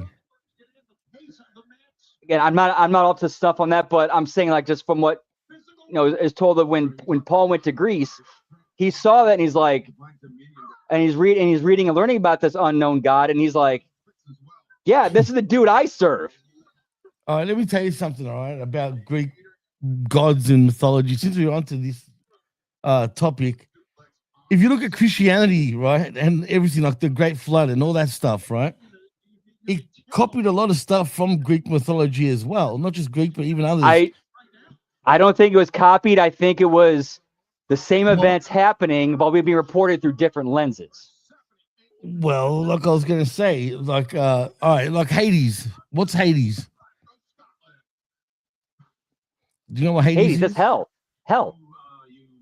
Where did it originally come from? It came from Greek mythology, right? But Hades is not technically hell. Hades is a god, right? That's the god of the underworld. Which is essentially it's like saying he's Satan, except he's not always evil like Satan is. Does that make sense? Even though he's depicted the same way. Hades could very well actually be a demon in the service of Satan. That's very possible. Satan. He was around before Satan, but you see.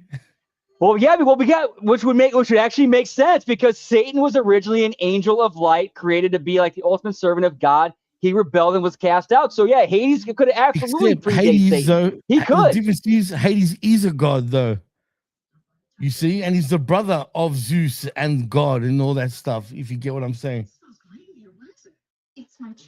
I mean, I totally get what you're saying, but this is the thing that kind of gets missed with Satan, like when it comes to timelines and also the fact that heaven exists outside the timeline. There was a hell already. Like the real hell is not the underworld. The underworld you can get out of. Right? There's a deeper what's it called? Hey, what's up, Brian G? Whoop, whoop. Yo, what's up? Hey, what's up, everybody? Just quietly seeing you in the chat. Mm-hmm.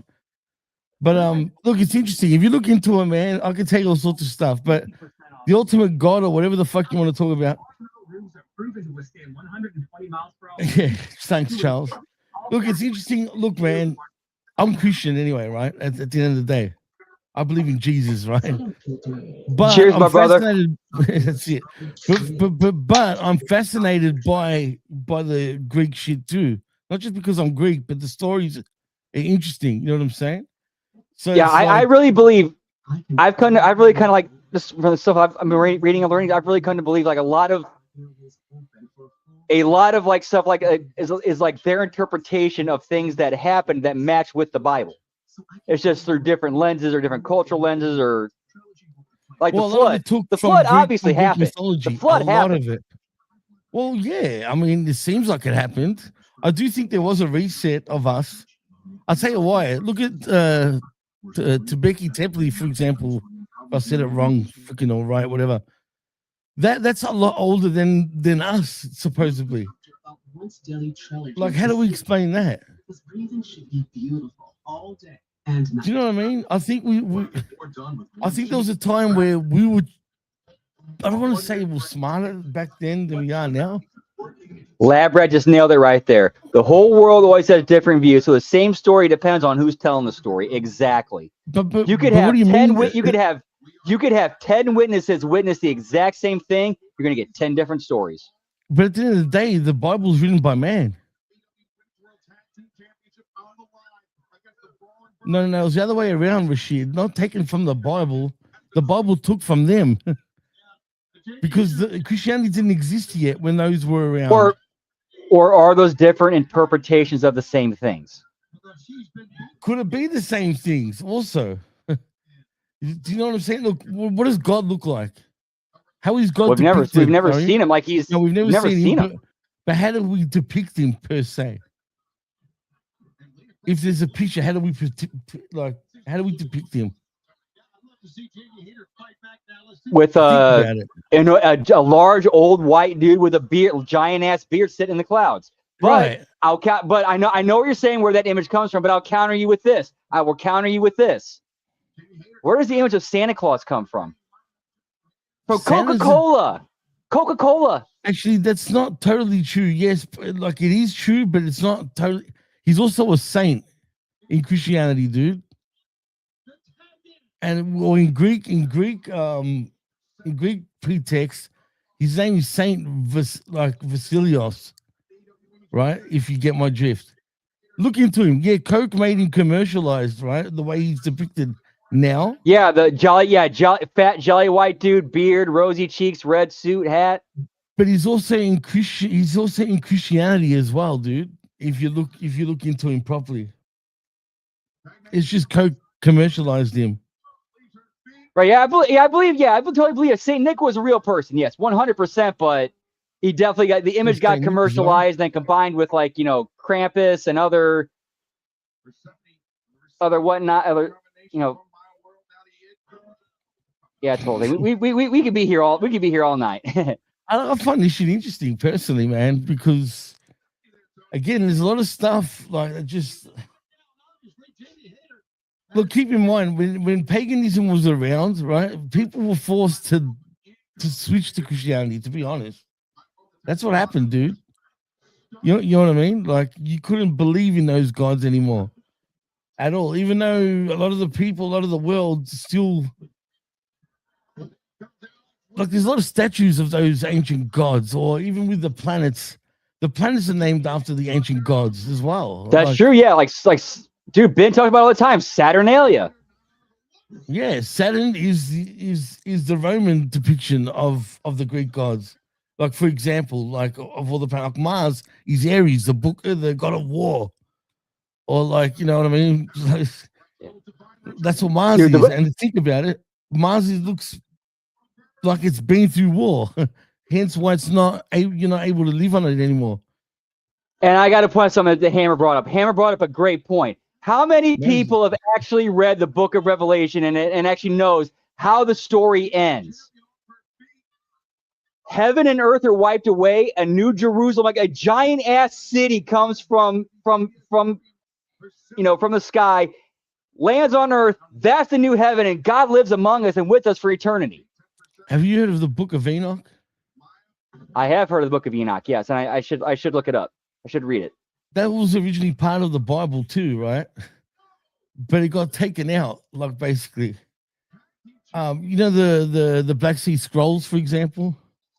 Yeah, the Dead Sea Scrolls. Yes. Oh yeah, the Dead Sea Scrolls. Sorry, I said Black Sea Scrolls. That's where the Book of Enoch comes from, and they were found in different countries around the world. Dude, how crazy was it? Like the dead, you know how the Dead Sea Scrolls were found? Some dude just like started throwing rocks, like, at an area, and then he heard like a clay pot smash, and they found him inside of it. It's crazy. It's found like ones are found in Greece, ones are found in Jordan, which lines up with where the apostles traveled to and Jesus traveled to in the Bible. I mean, shit. You know what I'm saying? It is. If you read the Book of Enoch, you'll blow your mind, bro. Like, it will literally blow your mind big time, man. Let's see. I believe we are at 10 belts. Let me sec. See, we were at 7 with Andrade. Actually, we're at 11, right? I think we're at 11 belts. Yeah, we're at 11. Cecil Jones. You're blooded. What's in this hammer? Are you talking about like? Okay, this is B footage, so we can't count this. Yeah, I love me some Brawling Birds too. I totally see them taking the tag belts at All In. Oh, well, I guess well, it depends what you mean by endless, though. But it's a tripped out book, man. That's all I'm saying. It's full on. It is full on, man. And it got taken out for whatever reason. They didn't want us to know about that book, man. But somehow we check found it out. Yeah, I'll check that out then. It was meant to be part of the Bible. I think in Ethiopian Orthodoxy, it is part of the Bible. Oh yeah, yeah. Pray for people in Nepal too. Holy shit! Did you see that footage? No, what happened? There was like a dam break, huge flood that wiped out an entire town. Well, what? What happened to flood? Yeah, like a flood, like a flash flood, because like a dam breaking or something wiped out an entire town in Nepal. Shit! It was the footage was horrifying, man. No, I haven't seen it, man. I haven't turned on my TV at all today, to be honest with you, dude. But it's on X. You can find it on you can find it on X. It's on X. Okay. But how's Dolly Parton freaking passing away, man? That's shocking to me, man. And Tim Curry today too. What? Yeah, Tim Curry. This shit always happens in threes, bro. It does. It really does. I never forget. Remember that one time? What was it? It was David Bowie, Alan Rickman, and I forgot who else at one point, like 10 years ago. It always, dude. Pay attention to all the celebrity deaths. It's always in threes, bro. It really is. Always. And it's weird, man. I mean, I know somebody, I forgot who it was, but somebody mentioned Hayden Panettiere, but I don't know. The fact that it was like Tim Curry and Dolly Parton a day apart, I think like the fact that she was a week or two ago kind of separates them. What caused her to pass away though, man? I think it was according to rumors, it was like a sudden cardiac arrest for Hayden Panettiere. But what's weird is, right, apparently there was nothing wrong with her, but she was in a hospital for cancer-related things, even though she said she had no cancer. Okay, that I did not hear about. Yeah. Which I find weird in itself, man, because... And she really passed away out of the blue. I know she's old, don't get me wrong, but, like, she was active, like, last week on X, for example. Dude, I'll go ahead and say this. I'm getting, like, in the worst way possible, I'm getting Brittany Murphy vibes from her. Like, okay, somebody did this. This happened for a reason. Somebody did this, and we don't know why. That's kind of the vibes I'm getting from her. I don't know, man. Yeah, and to be fair with Tim Curry, he had been in bad health for a while. Like, he had survived and went and just survived shit that most people wouldn't, and the fact that he even made it this far is in itself a miracle. R.I.P. man to all of them. I mean, but Dolly's is a big one, man. Okay, fucking running, Jesus Christ. Oh, and DMX, sorry to hear that, Hammer man. With your mum too, bro. R.I.P. Who had a lot of dirt? Is he Dolly? I think he's referring to Hayden. I think he's saying Hayden Pantier. I think he's referring to Hayden Pantier. Okay, I was gonna say. Well, man, it just shows that we're getting older, peeps. You know, we really are like. We really are, man. Dude, like there's two major actors from my childhood that I'm like, oh shit, wrap them in bubble wrap. You probably saw that tweet. Danny DeVito and Christopher Lloyd, like fuck, protect those two. Protect Danny DeVito and Christopher Lloyd. Oh, don't say that. Heavenly's totally pining Hammer for sure, bro. It's a partiki up there, man. Yeah, don't say that, Sarah. But it's true, man. The third hasn't dropped. It's kind of scary, and that's what I'm saying. It always comes in threes. Who's going to be the third? Hey, what's up, SJ? Whoop, whoop. Oh shit, yeah, Mel Brooks. Damn, I forgot about him. I think he just turned 100. Dude, and he looks somebody. And he looks like his life. Dude, for real, and he looks like somebody who's like, if you looked at him and you told me he was 100, I'm like, nah, he's old, but like I say 70. Nah, he's 100. That's crazy, man. That's Jesus Christ. When Jungle Boy's theme song comes on, I was a teenager of the 80s when this was on the radio. I was a kid in the 80s. Like, I was born in 82. I was born in 87, but I do remember hearing this on the radio. I was the first person I heard it was on the radio. Because my mom listened to a bunch of 80s radio. Oh, yeah. So yeah, I the definitely. When it came out. Mel Brooks is alive. Well, to be fair, Spaceballs has already finished shooting. Like Spaceballs is in the can. Spaceballs 2 is in the can. Wait, I'm confused. Is he alive or is he dead? Oh, he's alive. He's still alive. He just recently turned 100. Oh, what was people saying he's dead? Well, they were just saying like, oh yeah, and when I was mentioning about like people that look out for and protect, I was saying Christopher Lloyd and Danny DeVito, and then Todd, don't forget Mel Brooks. And that's kind of where that came from. Okay, all right. Sorry, my bad.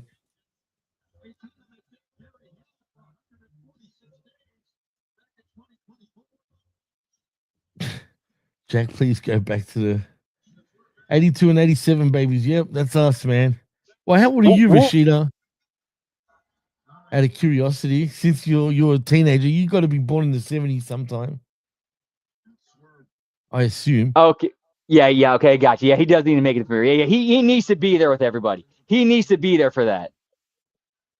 Who? Mel Brooks. For Spaceballs 2.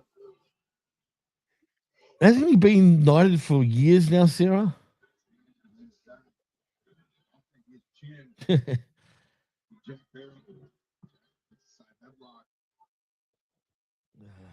mean, the fact that you're Gen X 71, oh. That's all right, man. We're all getting old, like I said.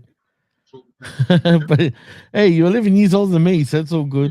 I feel young now. Oh, whoop, man. Whoop, whoop, indeed. Oh, speaking of whoop, whoop. Hey.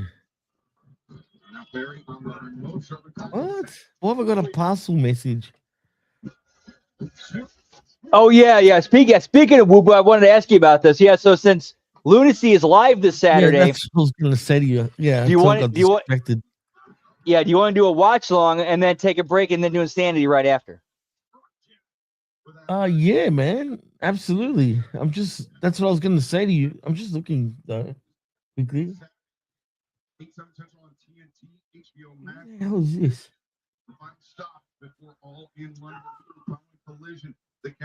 Olivia attempted to enter no house number on the parcel. 2 hours. buy-in this Sunday, 11 p.m. 11 a.m. Eastern, 8 a.m. Pacific time, and then all. Dude, yeah, Keith Richards and Mick Jagger. Like, how the fuck are what kind of deals have they cut with some underworld entities that have kept them alive this long?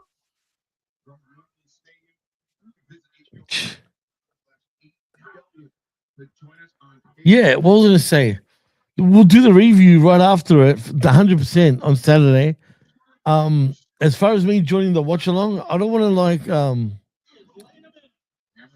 do the if we're both on the watch along at the same time and then go into the review. Right, we're one. Yeah, I get you. Like, yeah, we're kind of. It turns into background noise. Like, oh, you actually got to review this show. So I totally get you. I get you. Do you know what I'm saying? So like, yeah, you can do the watch along. I'll join you right after it. Sounds good. But yeah, we'll do it Saturday after the show. And it's live too, right?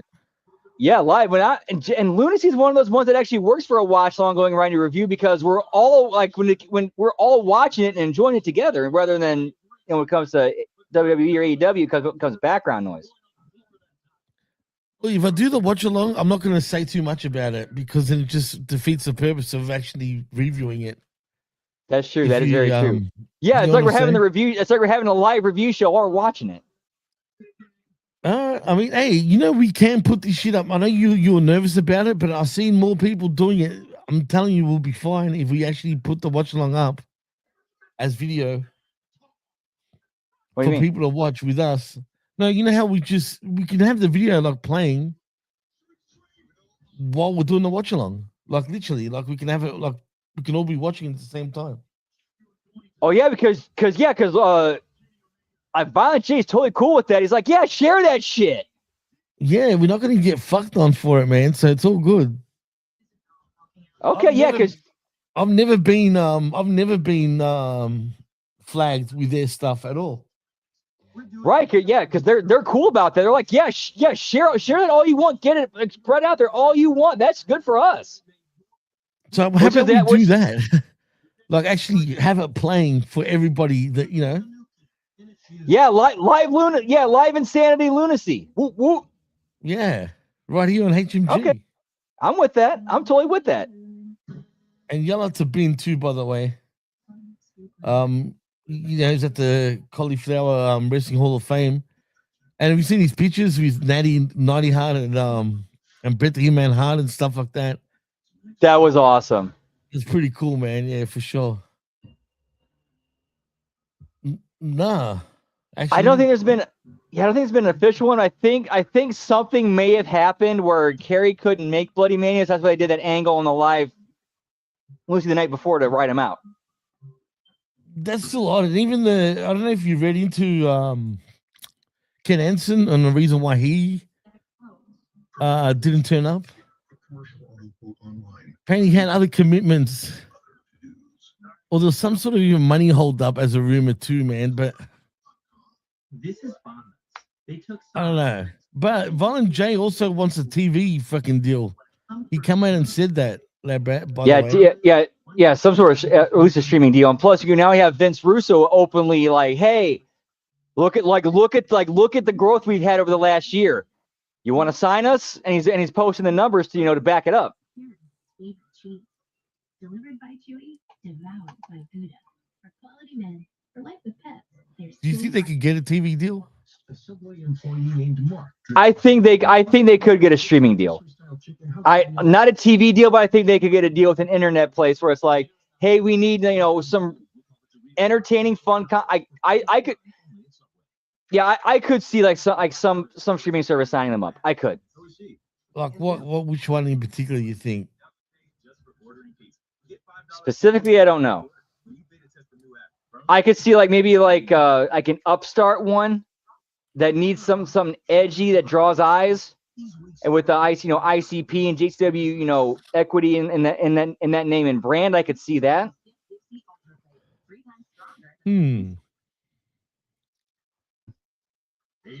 Swerve House. Swerve. Oh, what's going on Dynamite anyway? We got Swerve and Jack Perry He's being so like out of the loop now, man. I don't think they know what to do with him right now, dude. They don't. They don't. I don't think they do. Tony has no idea what to do with Swerve. Why have I frozen? Can you hear me? Oh, there you go. I can hear you. I froze for a moment for whatever reason. Swerve is just naturally, he's just naturally a fun dude to watch, and he seems like a cool, like somebody you want to like. Yeah, but right now, honestly, ever since he disrespected Booker T, I've lost a lot of respect for him, bro. Yeah, but I think that's more just I think they're immature stupidity, bro. In that situation, I think it's kind of like some immaturity coming through a little bit, while also let's just say I'm not qualified to speak on some of the other reasons why he might feel the way he does about Booker T. So I'm gonna stop there, but I do think there's some immaturity there. You know what he thinks deep down. Come on.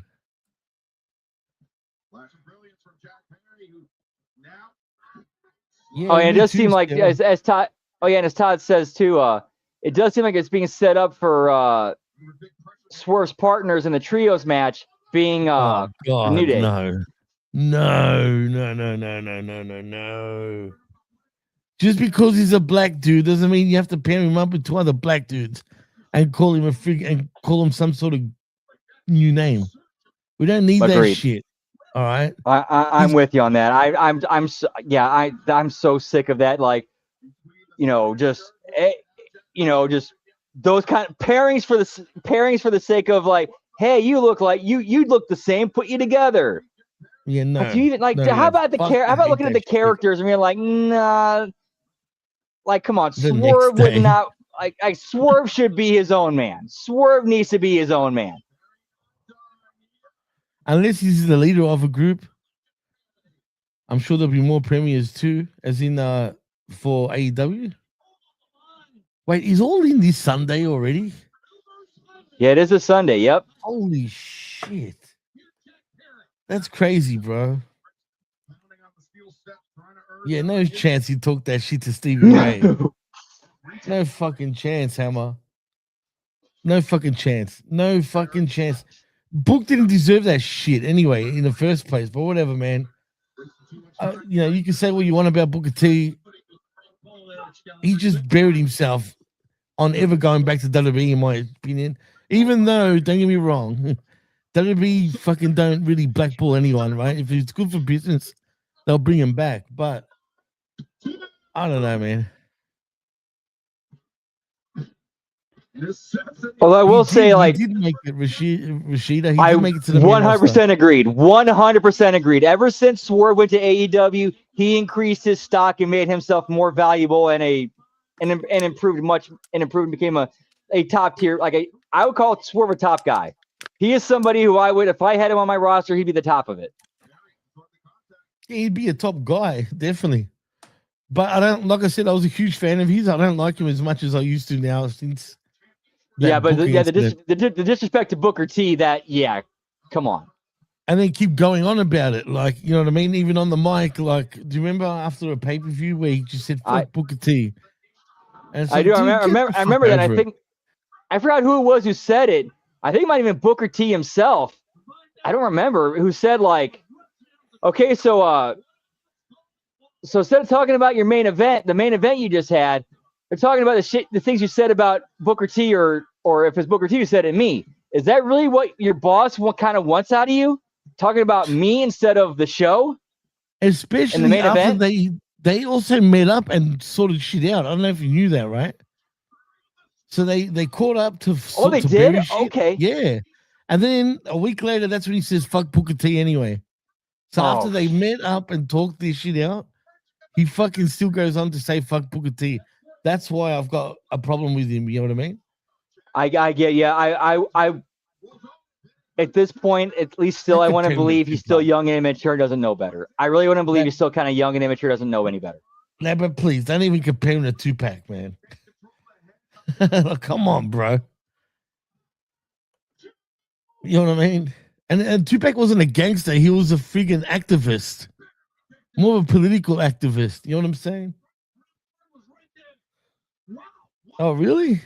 I didn't know that. Harlem Heat is the nucleus to why you got into the business. And look, Kazani. Whoop, whoop. Shit. Whoop, whoop, indeed. This Hurt Syndicate, what the fuck is even going on with them? Yeah, they have what? Yeah, like they have not been on TV. I think with the last meaningful thing I remember them being in was the whole thing with him and MJF. How do you fuck up again? WWE done drop the ball with them, but now AEW's. Tell me, let's be real here, man. Do you think they've had a better run in AEW so far than they did in WWE? Absolutely not. No. Bobby Lashley actually got the belt in WWE. Get the fuck out of here. Grand Sir should be on his own, but if they're gonna put a team with him, why not Lashley? Because Swerve doesn't come across as a real tough guy, man.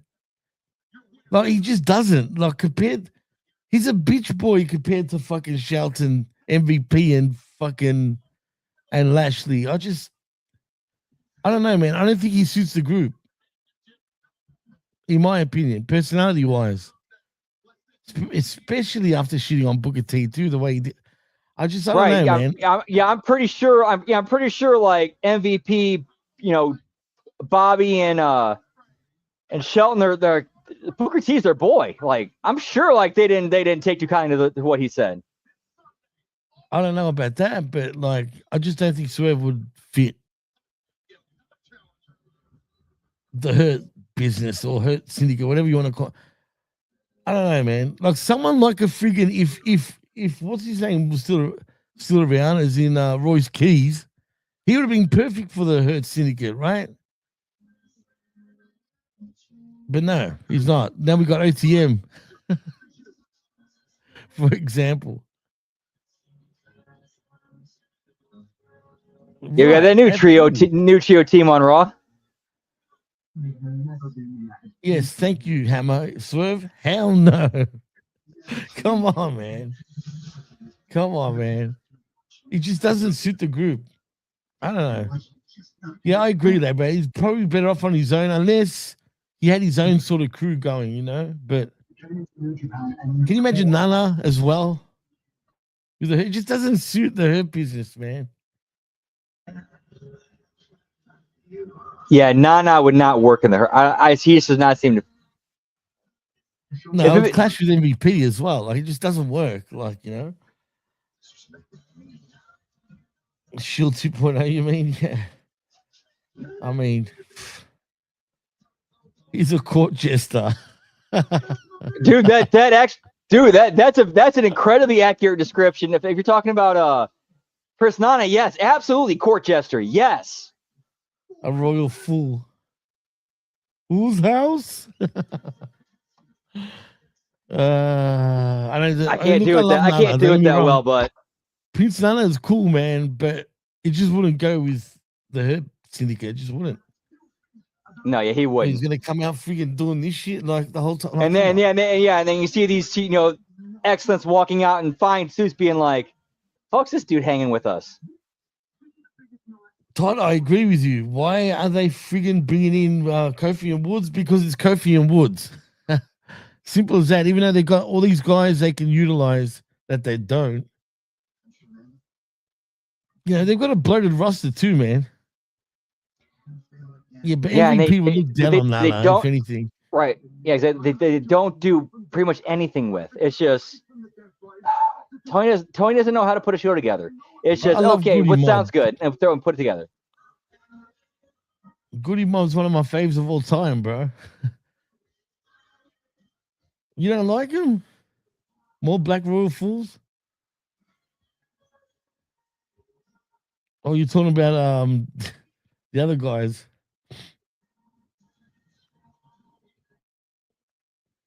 I don't know. Either way, it just doesn't work for me, brother. Yeah. Yeah, and honestly, what have the Motor City Machine Guns done in AEW ROH since they've debuted, other than debut? So seriously, what have they done since? They don't dance no more. Yeah, you're right, Sarah. They're bloated too. Both companies are really bloated, and I feel like they're signing for the sake of signing people, so they don't go to the competition. That's what it feels like. Oh yeah, absolutely. Hell yeah. Classic. I didn't think just at the time. I thought you. Don't worry. My bad. And I'm gonna do it. I'm gonna do it with pride, and I'm gonna do it when it matters. I don't know. They're overseas right now, right? They got to be in England now, right? Oh, this is the end of the show. We no overrun. Actually, a straight 2 hours, no overrun. Are they in Glasgow right now? Yeah, it was taped in Glasgow earlier today.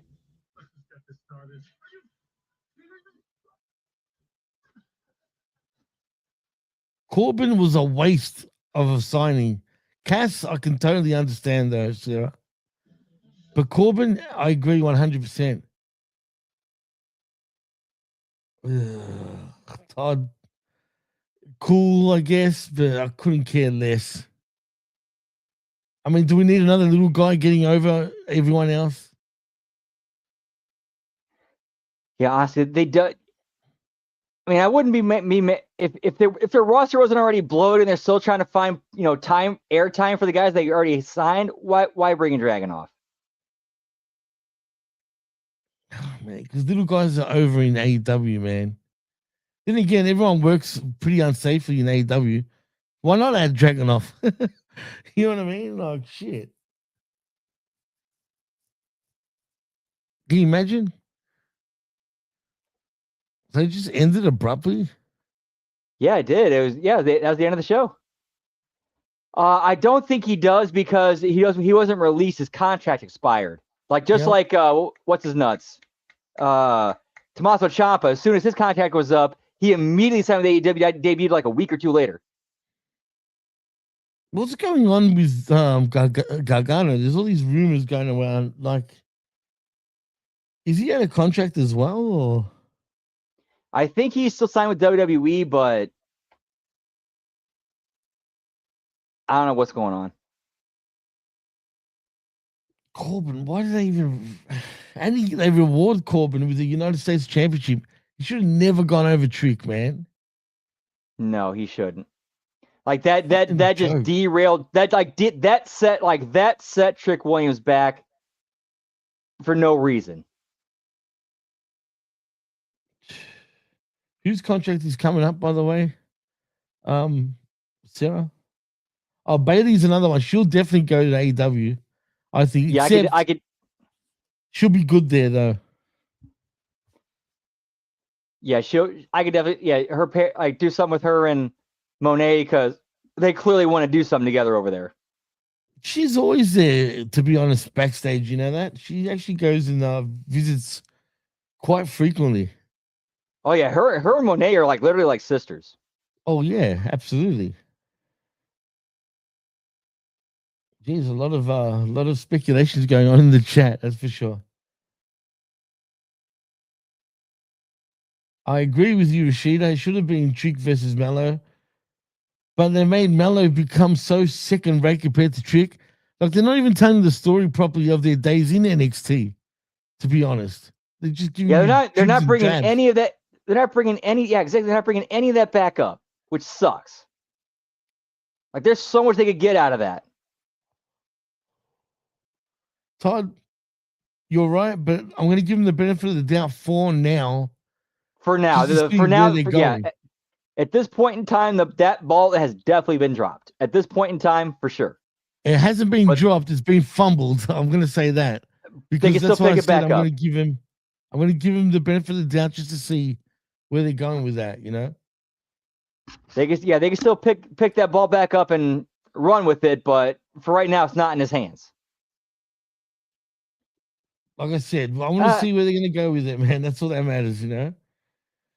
But if they screw him over like completely, where he doesn't, if he's not if he's not a world title contender at the very least, hang on, Jimmy, whatever she said, Jimmy, I'm at the point I wish it will stop calling people up from NXT. You can't say that though, man. They want to be called up for the most part too, man. Well, to be fair, some of them a little bit early. Like Sol Ruka, she was definitely early. Yeah, send her straight back to NXT. She wasn't ready. Yeah, look, I don't hate Corbin per se, but like, This is more WWE's fault than Corbin just happens to be the wrong guy in the wrong place at the wrong time, being like, the wrong guy being used for their whatever they're like, doing. bro, why should he have been the one to derail Trick right now? Like, why was he even a number one contender? How do you just come in and just, you know what I'm saying? I don't like that bullshit. Like, it just doesn't sit well with me. The new skyscrapers or the old skyscrapers you're talking about, Todd? I'm assuming the new one. New skyscrapers. It was him, Dijak, and I think Josh Bishop. Yeah, and Bishop, right? Actually, Josh Bishop was in the TNA crowd at Lockdown. Oh, was he? Same with another two guys from JCW, but I forgot who the other two was. So I know, like at last year's Slammiversary, like on the pre-show, it was Enzo Amore, Zilla Fatu, and Josh Bishop against like three other against three TNA. Yeah, I watched that match. I remember that because they were part of what's that rapper's name again? West Side Gun. West Side Gun. They're part of. He's part of their promotion, as in West Side Gun's promotion. Whoop whoop. Now, bro, I don't know if fans beg them to send them up, man, per se. Look, man, to be fair, most of them were overcooked in NXT. Like, Trick was beyond ready for the main roster long before this, right?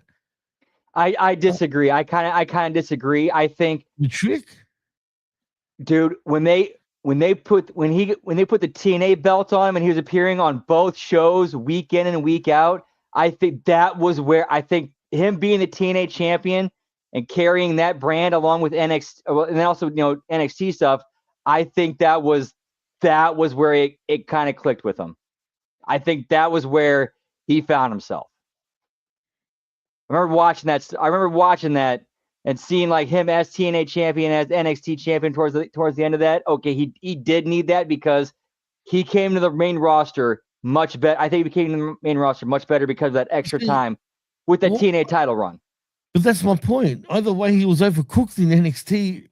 I'm putting TNA in the same bracket as NXT here, right? He was already there for so long, man, and that the whoop that Trick thing was already over for months. With his entrance and whatnot. If you look at him since he's been on the main roster, he can't really do anything wrong, man. Like he even says it himself, "I'm ready. I was ready a long time ago." Bro, they said, "Hey, okay, so you're gonna do this gingerbread man funeral thing. Go." And he got it over and made it entertaining. He got it over and made it entertaining. Because nobody could have done that but Trick. But look, Yachty also helped, made a big difference with that too. Oh yeah. Adding little Yachty to the act has been tremendous. He has been tremendous as the point, as the hype man. It just makes you laugh, dude. Yachty. Well, seriously, I'm sorry. There are some that should start in NXT. Who have you got in mind, Sarah? By the way, I can understand why some do not start in NXT and get straight to the main roster. Like, did Jacob Fatu need NXT, for example? No, he did not. See what I'm saying? Did who else sort of didn't go through NXT? There's a few. AJ Styles definitely didn't need it. Was there anyone we're missing that's a main?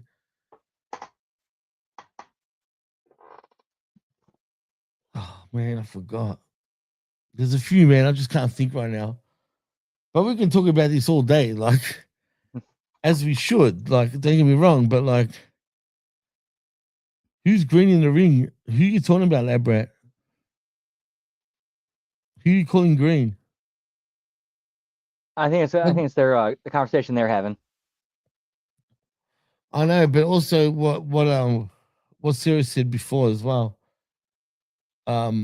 She said, "I'm sorry, there are some that should start in NXT, for example." You see, but this is also my problem with NXT. I think when they should be starting in the Indies for the most part. Pay your dues over there first, and I get why WWE. Who would I send back to NXT? For me, Sol Ruka needs to go back 100%. So Ruka, I Everyone would else say has been good. I was gonna say Lyra until she like She's all started right. tapping into this new character. It's like, okay, actually she needs the reps on the main roster with this new character again, because now she's actually starting to get it now. The thing about Lyra, she can already work in the ring anyway and all that stuff. Everything else can come naturally. Sol Ruka sucked in the ring, dude. Like, she just didn't click. Like, her freaking finisher is just, she's got to change it, man. Like, stop doing her freaking, what's it called? Soul What's it called Snatcher. I again? get it. Cool. When you hit it, if she hits it, it's a cool visual. But the thing is, though, it just takes a lot of time and reps that everybody, you know. What? Solo? I think she meant Soul. Oh, okay. I was gonna say because Solo was, I thought he was pretty good, and he got pushed up pretty quick, you know. But Soul, yeah, definitely needs to go back. Who else would I put back out of the men?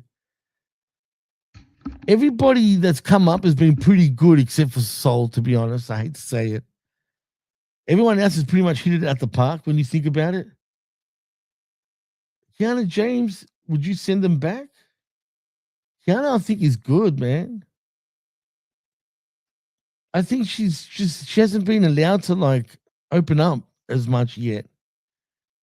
See, Julia, maybe I'll take back also to NXT, not because she's bad in the ring, and Blake Monroe too, because it's like Todd said, yeah, because Blake, like, she's not gotten no TV time or very little. But I wouldn't throw her back in NXT. That's not her fault. You know what I'm saying? But yeah, like if you throw her back, you know, that could be very like, think about it, like if you were a wrestler, right, and you've done nothing wrong, like say you're like Blake Monroe in her situation, right? And then you get sent back to NXT, tell me you wouldn't feel like you've been slapped. Yeah, I can definitely see it as an insult, but at the same time, though, it's like, you know, I didn't really do it. She didn't really do a whole lot in NXT either. Like, she was there for maybe like 6 months. Does she have some sort of heat? I don't know. I wouldn't say that. I wouldn't say that. She was great at Stardom, Sarah. In Japan, she was really good, man. She had way more character, but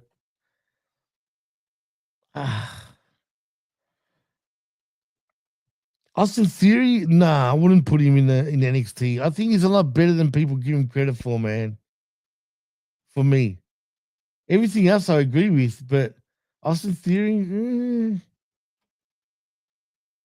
You think Kiana James as well? Hammer should go back? No, he thinks he's calling her a diamond. He's calling her a diamond. Oh yeah, absolutely. She doesn't need to go back. No, absolutely not. Yeah, she's kind of on that very bottom end of being like at the very, very low early rookie end of being ready for the main roster. That's kind of where she's at. She's Saints, totally agree with. Totally agree. Especially since what have they done with him since he went to SmackDown? It's not just that, man. He doesn't suit WWE's landscape. He's just too small. He's unbelievable. This shit doesn't work, in my opinion. Like, come on, man. Shimona. Yeah, whatever. Nah, just Boston Theory, I think, he was the chosen one from Vince McMahon for a reason. Trust me, he's a lot better. I mean, what flaws does he really have? When you think about it.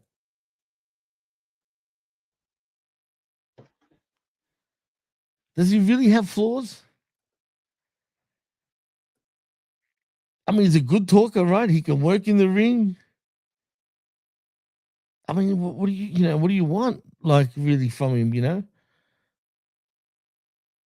Oh man, you're probably right. You know, there's rumors that whoever's sitting on the sidelines for too long could get released. Do you remember the Bianca Belair situation? Carpal tunnel on both hands. She's fucked herself up, dude. Like, her injuries are a lot worse than expected. There's even talk that she could even get released Even like someone like a Rhea Ripley too, if she's always injured and whatnot, there's a risk of even her. I don't see it happening, right? But that's the talk right now. And I have not heard any of that, so I can't comment on it. Yeah, this is yesterday. I read that. Yeah. I agree, Sarah. The, I only- feel the, yeah, bad the only for thing her I know too. about is that Bianca's got the carpal tunnel on both hands, which, fuck, yeah, it's because that's not having feeling in both hands is kind of unsafe for you and unsafe for the person that you're in the ring with. Yeah, man. I mean, could it be possible she's done? I hope not. I really hope not. But at the same time, though, Montez is still doing his thing. Stay at home with the kid. Oh, let's not even get started on the profits, man. Yeah. I read about it, Sarah. It's pretty bad, man. Man, that's horrible. I feel so bad for her. And it all started with a finger injury, didn't it? Yeah, it was a finger injury that kept her out for over a year, and now you find out she got carpal tunnel in both hands. And what causes that? I don't know. A lot of things could happen with that. Well, actually, there's a lot of different ways. What causes it? Like, what's why? She could be a good manager, though. She would be a great manager. Yeah, I guess. I don't know. It's interesting. It's an interesting time in some ways about what could happen to certain wrestlers. But where's Naomi, for example, should be back any moment now, right? Yeah, Naomi should be back. Because, again, if the timeline lines up, I'm just going by what was said and what's been reported. She was pregnant during SummerSlam last year, right? Like, she wrestled that match while pregnant. But she wasn't aware she was pregnant at the time. Okay, I'm so not that sure was if she was a year pregnant or ago. not, but yeah. So that was it. So that was a year ago. Shouldn't the baby have already been born? Or did something? Or again, the fact that it hasn't been reported of the birth. I'm saying this as a human being that's concerned for Jay and Naomi. The fact that it's been close to a year, we've heard nothing about the baby. Does something go wrong? Like, I'm legit concerned. Did something go wrong?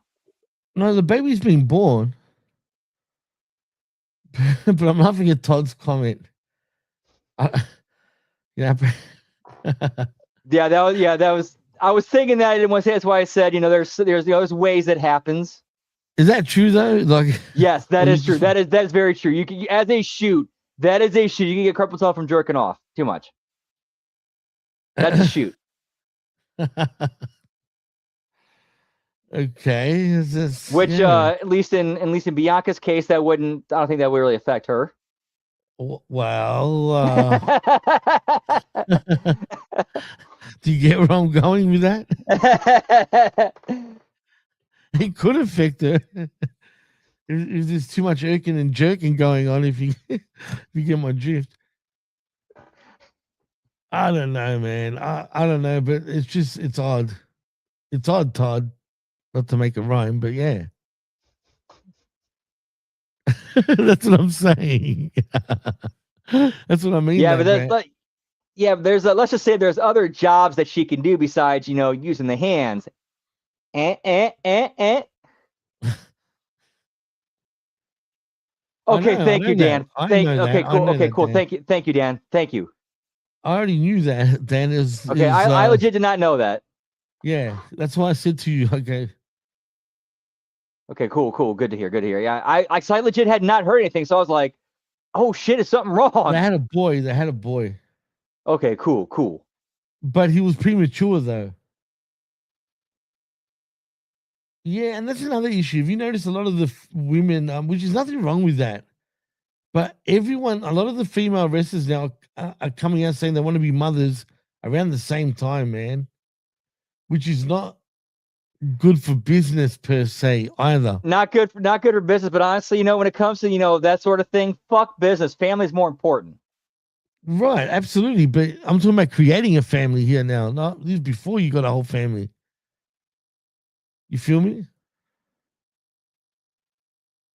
That's the Kind of, thing. yeah. You got to get it from a legitimate source, Jimmy. Cloud chasers. Ah, Jesus. I don't know, but even like, what's her name? Becky? No. My God. I've got amnesia, bro. Oh Yeah, my God. that's a good point, Dan. The biological clock is a real thing, and you start to For feel it when you women, know it's for ticking. women, for women, definitely. Males, they can impregnate a woman pretty much anytime. Doesn't matter the age. Chelsea Green's even kind of said Chelsea she even Green was said the one I like, was yeah, trying to say. she even admitted, she even said like, yeah, I kind of know my window's kind of closing here. I want to make sure I get, at least I want to become a mother She's before that window young, finally closes. man. She's got plenty of years to have a kid, really. She's not that old. You know what I'm saying? Like, I don't know why she's panicking like that. Yeah, look, in the 30s, you're able to have kids, no problems. So once you hit in the 40s for women, and especially menopause kicks in, then forget it. That's when it starts becoming like, that's when like the odds of things going wrong increase, where it's like, Yeah, it was Chelsea Green, wasn't it, Sarah, that wanted to become a mother? Yeah, I believe, Chelsea Green has said, like, I know she has publicly said, like, that is one of the things she wants to do before it's too late. They're like, I want to be a mother. Yeah, and she said, I saw something like last week on Twitter or whatever. But it wasn't this week. I don't think it was. I don't remember being this way. I know she said it before though. No, she said it to Matt Cardona as well. Like, I saw something, man. I can't remember, but that'll be daycare. Happy Mother's Day. Dude, is that not a creche. show? Is that not a TV show right there? Seriously, is that not a TV show? That'll be daycare. WWE daycare. Oh boy. Oh God. Like, I don't know. Is it having an effect when one female wrestler has a kid? Suddenly they all want to have kids. Like, you didn't hear the women act like this during Lita's time, Trisha's time. They had their careers first, and then they worried about kids once they wrapped up their career, pretty much.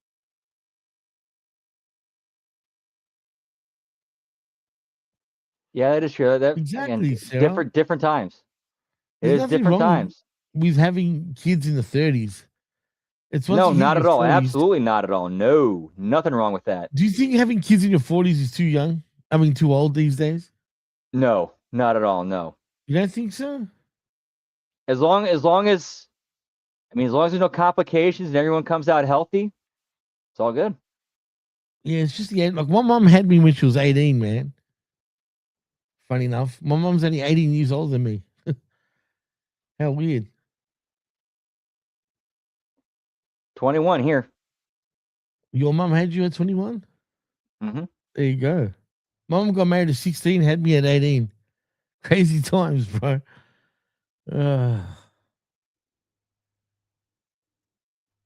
Yeah, Jordan Grace, I'll be honest, Todd. I was never a fan of hers anyway. And I think that'd be, I've heard her attitude's a bit weird too. I think that'd be realize what they got and they're just like, yeah. You know what I'm As somebody, saying? let's just say, as somebody who's been in a car with her on the road and interacted with her, and also been in a locker room with her, she is there's a little bit of weirdness there. Oh, so I'm not wrong. Yeah. See, I'm only going by what I hear and what I see.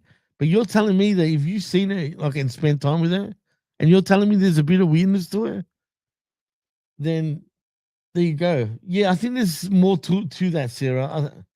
I think she's just a out there person a little bit, man. I don't know. Is that your year of birth, Charles? Is that when Hammer Time really started? WWE TKO, they want to snatch up all the prime wrestlers away from. That's all it is, man. That's why they've both got bloated rosters. Literally. Oh.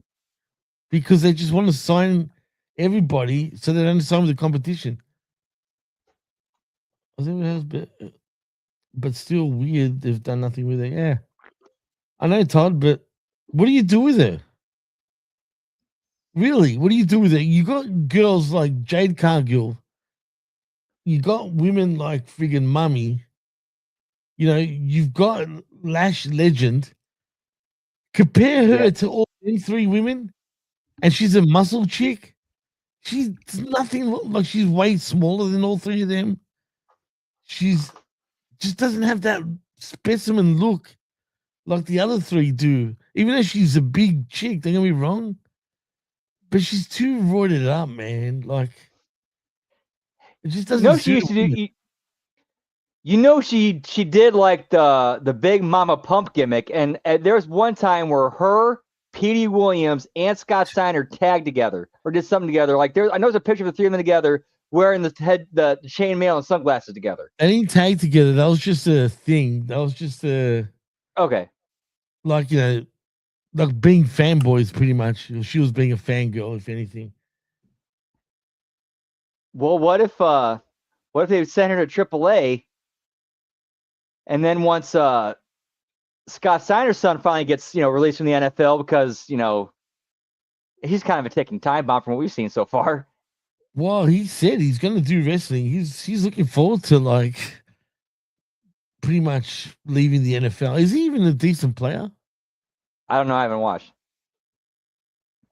But if he gets signed, what about sending him to AAA? Put him and Jordan Grace together as the genetic as the genetic freaks. And there's your new intergender tag team. I don't know, man. Is she really a genetic freak when you compare her to Jade Cargill, say? No. You see what I mean? That's I would say problem. Jade's way more. Let's just say, in my opinion, Jade's way more natural. Way more natural. And she looks way bigger. Like in every sense, dude. Like,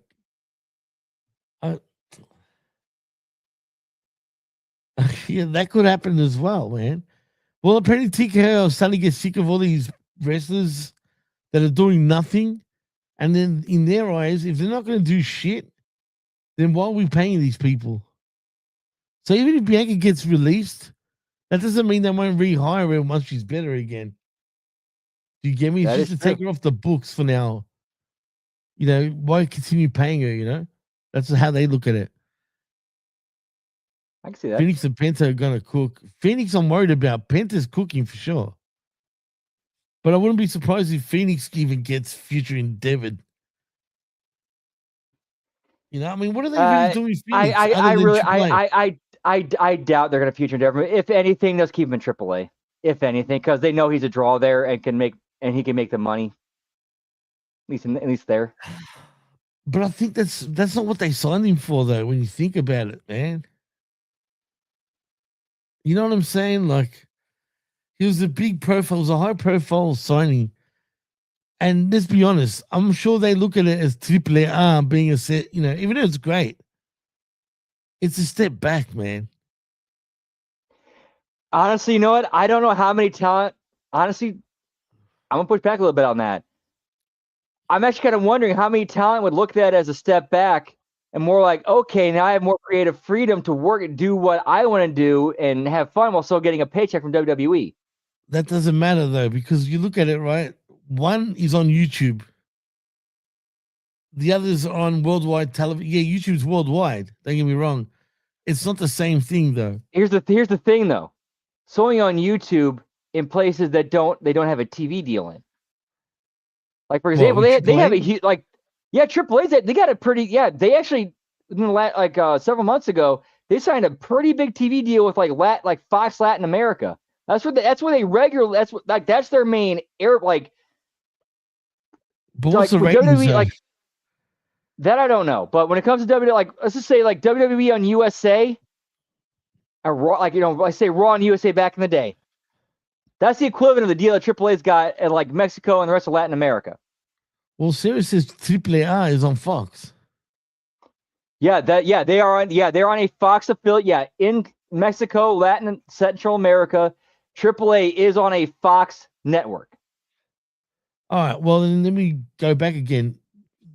They don't want to be in those markets. The whole point of leaving Lucha Libre or AAA or CMLL is to get more eyeballs. They want to be look, at the end of the day, WWE is the be all end all, whether you like it or not. It's just it is what it is, you know? You know what I'm saying? Everyone vows or is aiming to get to WWE.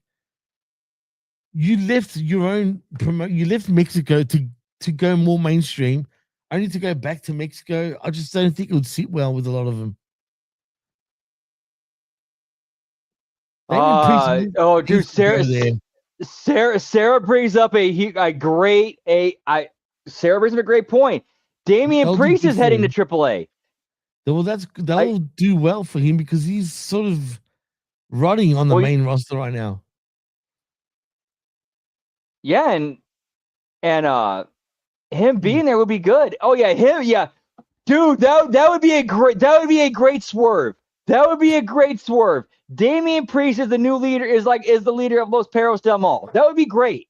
That'd be good for him. That'd make him like one of the top villains there. And he's Puerto Rican. Honestly, yeah. And also AAA kind of needs some more. Well, definitely need some more top villains. Was it Triple Mania? Dom defending the AAA Mega Championship against El Grande Americana, where El Grande is most likely going to go over. Well, he kind of needs a new villain to feud with. Damian Priest. There you go. You talking about perspective about what's bigger and what's not? AAA is on a more, it's on a more Mexico basis, man. It's just,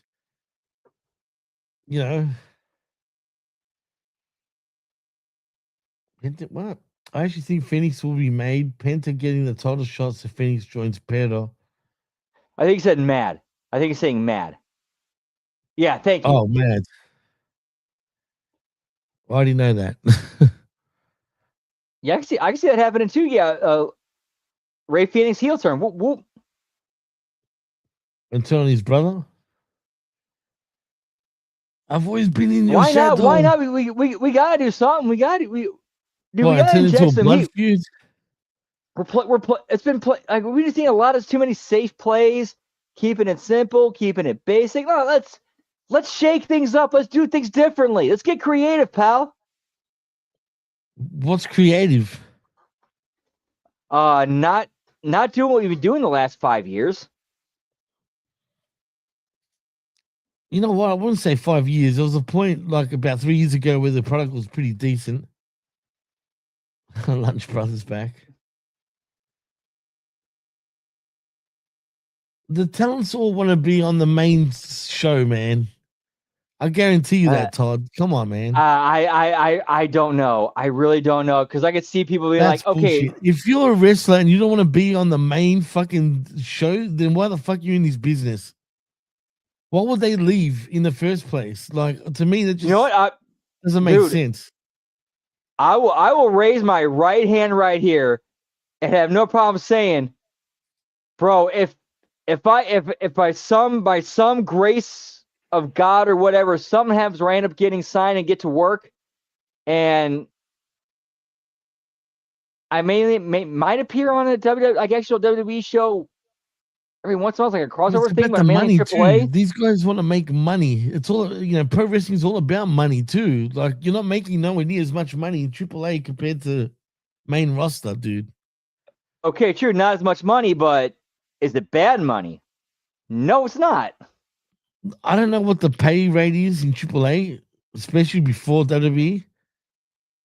Right, and they're killing it, man. They're killing it because they got no one standing over them. I don't think Triple H even cares about AAA that much.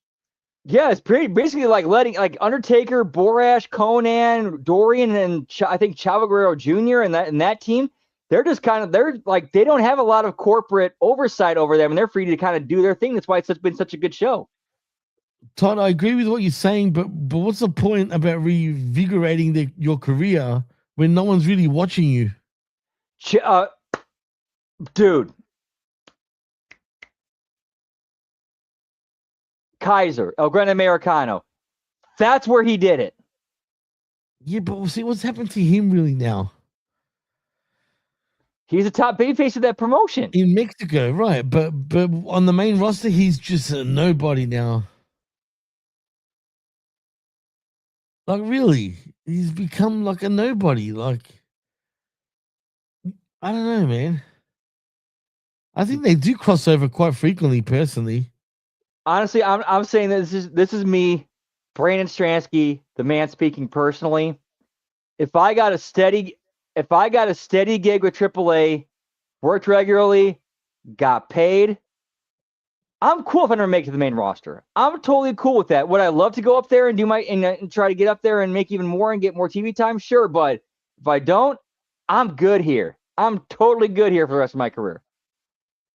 You wouldn't want to say that to management, though.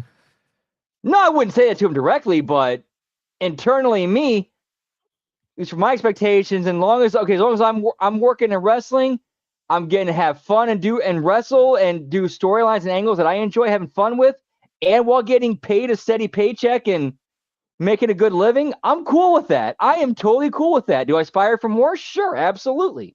But if that's as far as I'm going to go, I ain't going to bitch about that. Yeah, I mean, I do work here and there, but I wouldn't want it to be my full-time gig, though. That's what I mean. Yeah, well, what do you do with them at this point now, Rashida? Just keep kicking out.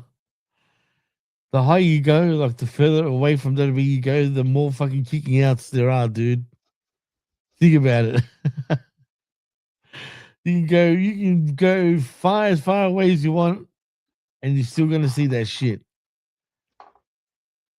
Oh well, that's freaking wrestling in the indies for you, right? And everything else. But this is an interesting conversation that we could sit here again talking for another 2 hours about it. And just quality, Brandon, was Dynamite actually good in your opinion?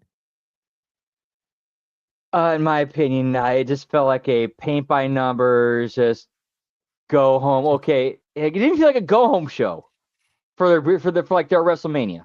It was just another Dynamite. Does anyone know the latest tickets sales with All In? Yes, let me pull it up real quick. Oh, good stuff. Please do.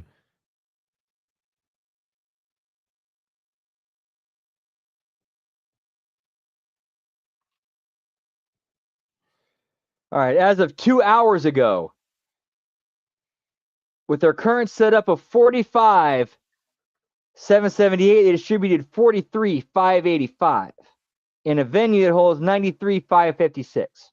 Wait a minute. They set up for 45 in a freaking 100,000 seater stadium, pretty much. Yep, in the same stadium where they set the live attendance record for a wrestling show. And that was even bullshit because that wasn't even the real number, just quietly. Yeah, it wasn't. This is where my autism kicks in. I'm like, where my autism and Rain Man shit kicks in. While technically the amount of tickets sold or distributed for that event, yes, that was that number. For how many of those people actually showed up, based on the turnstile numbers, lower. I don't know. I just see, like, even Will Ospreay laughed about it because he got it tattooed on his arm and he regretted it. What a fucking idiot! What a fucking idiot! When he found out it was a load of shit, he was like, what the fuck? What do I do now? Yeah, well, that's why you don't do that shit in the first place, right? No regrets. Oh, God, man. People are fucking, I don't know. It's just people jump the gun a bit too fast, you know? Hold your horses. That's all I'm saying.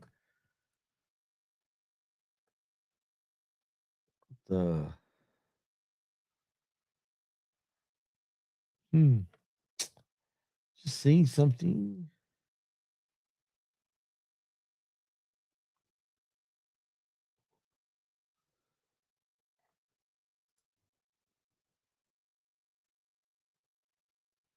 Anyway. Anywho, like I said, we can go on and on about this all day. Well, what are you doing now anyway, Brando? Have you got anything planned? Yeah, I think I'm doing some Twitch here in a bit. Okay, cool. 45 is still not bad though. It's not bad, Todd, but when you pay for 100,000 seat stadium, it's bad. It's not even 50%. You know, you want to aim for at least 70, like,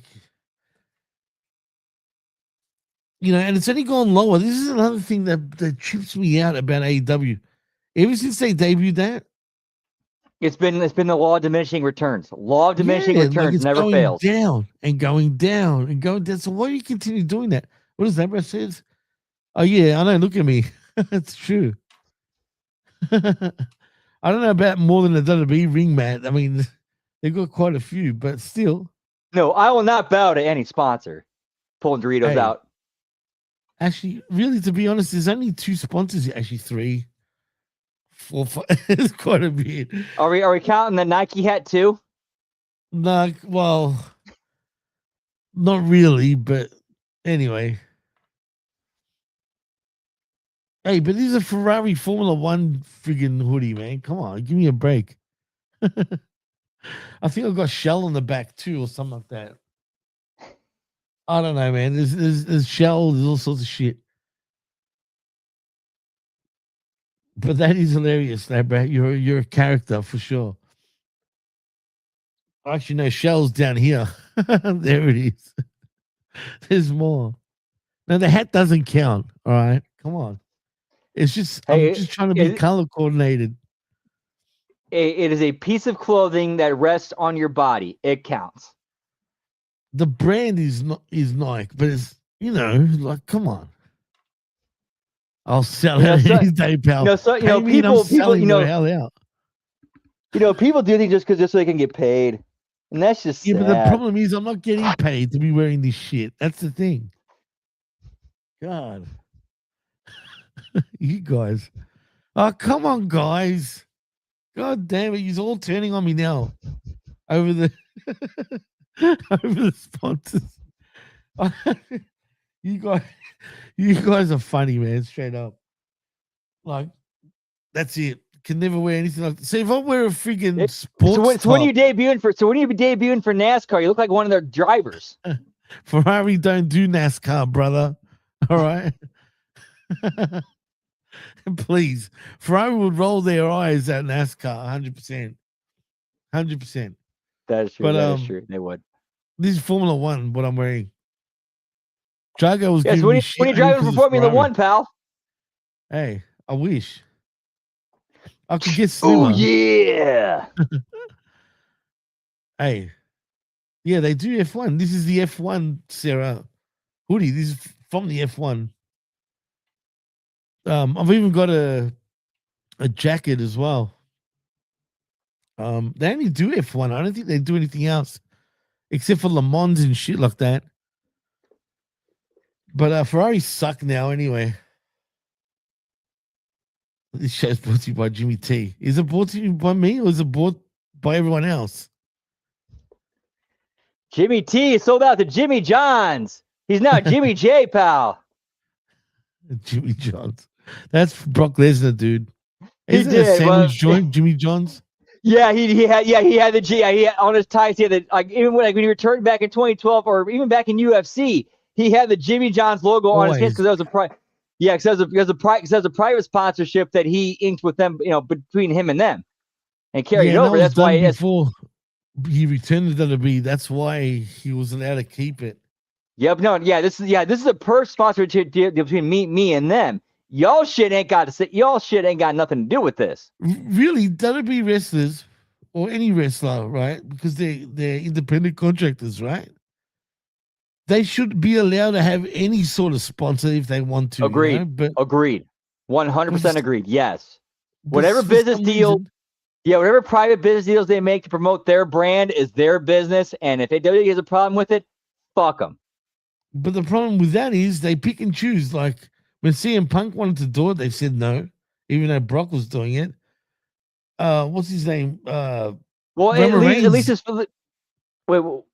with Punk. Was that before he left in 2014 or after he came back in 2023? Before he left.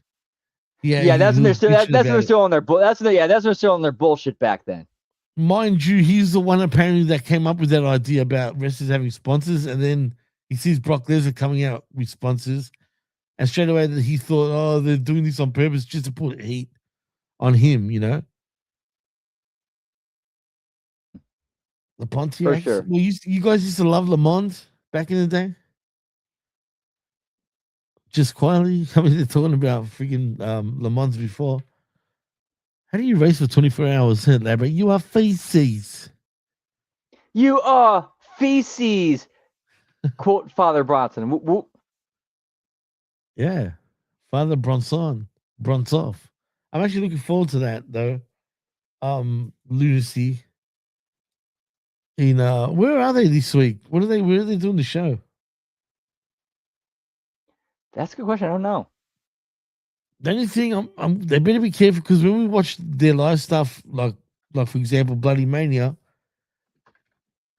their audio was very off, man. There was a lot of obviously they're not experienced in doing live events just yet, like proper live events. A lot of Coke. Yeah, doing a Le Mans race for sure.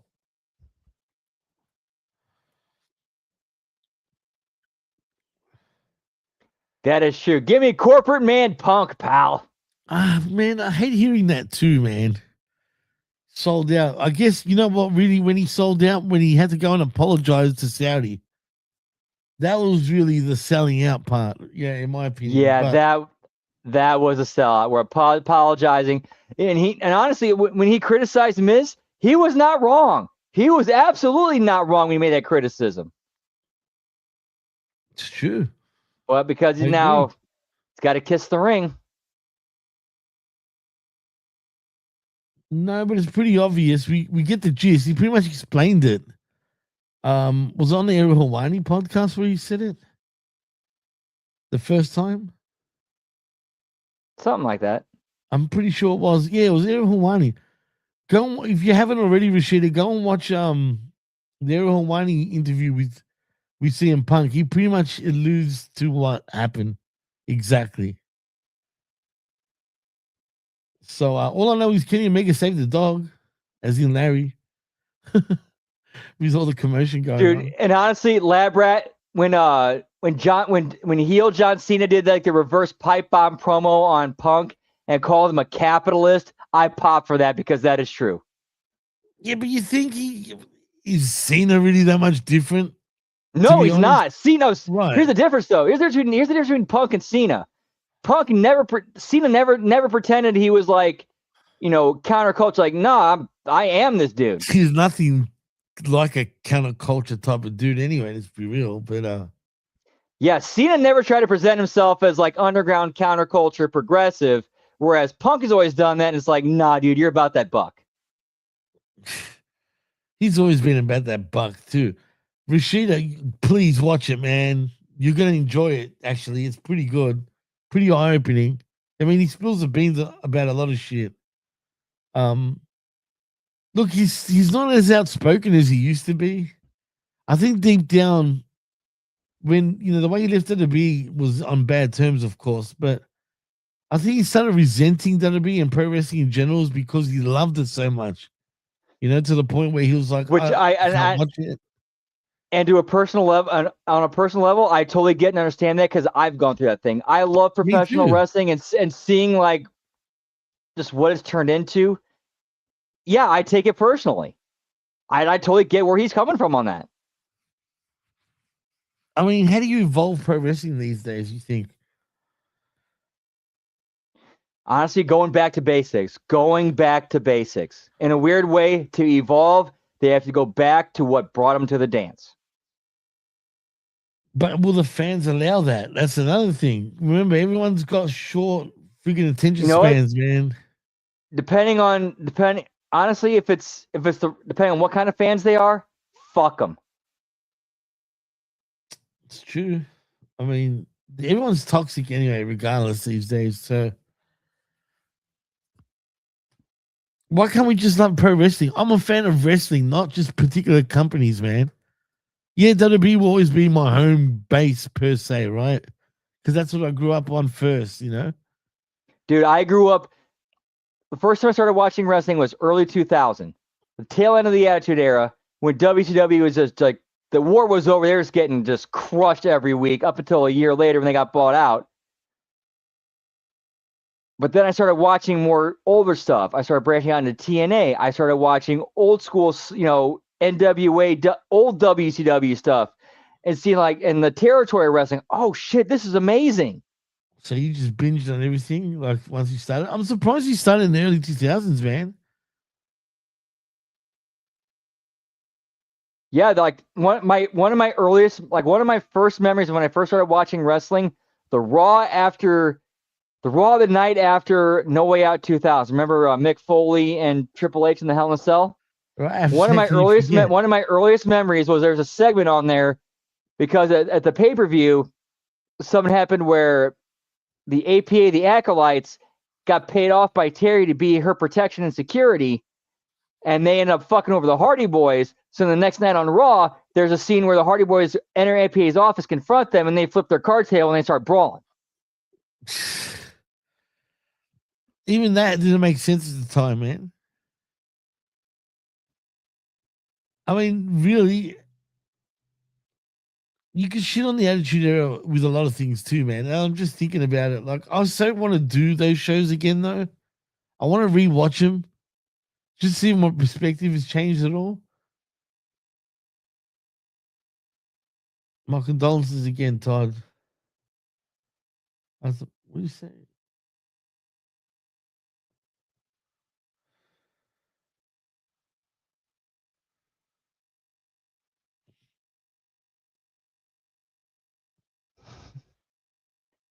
Whoop whoop.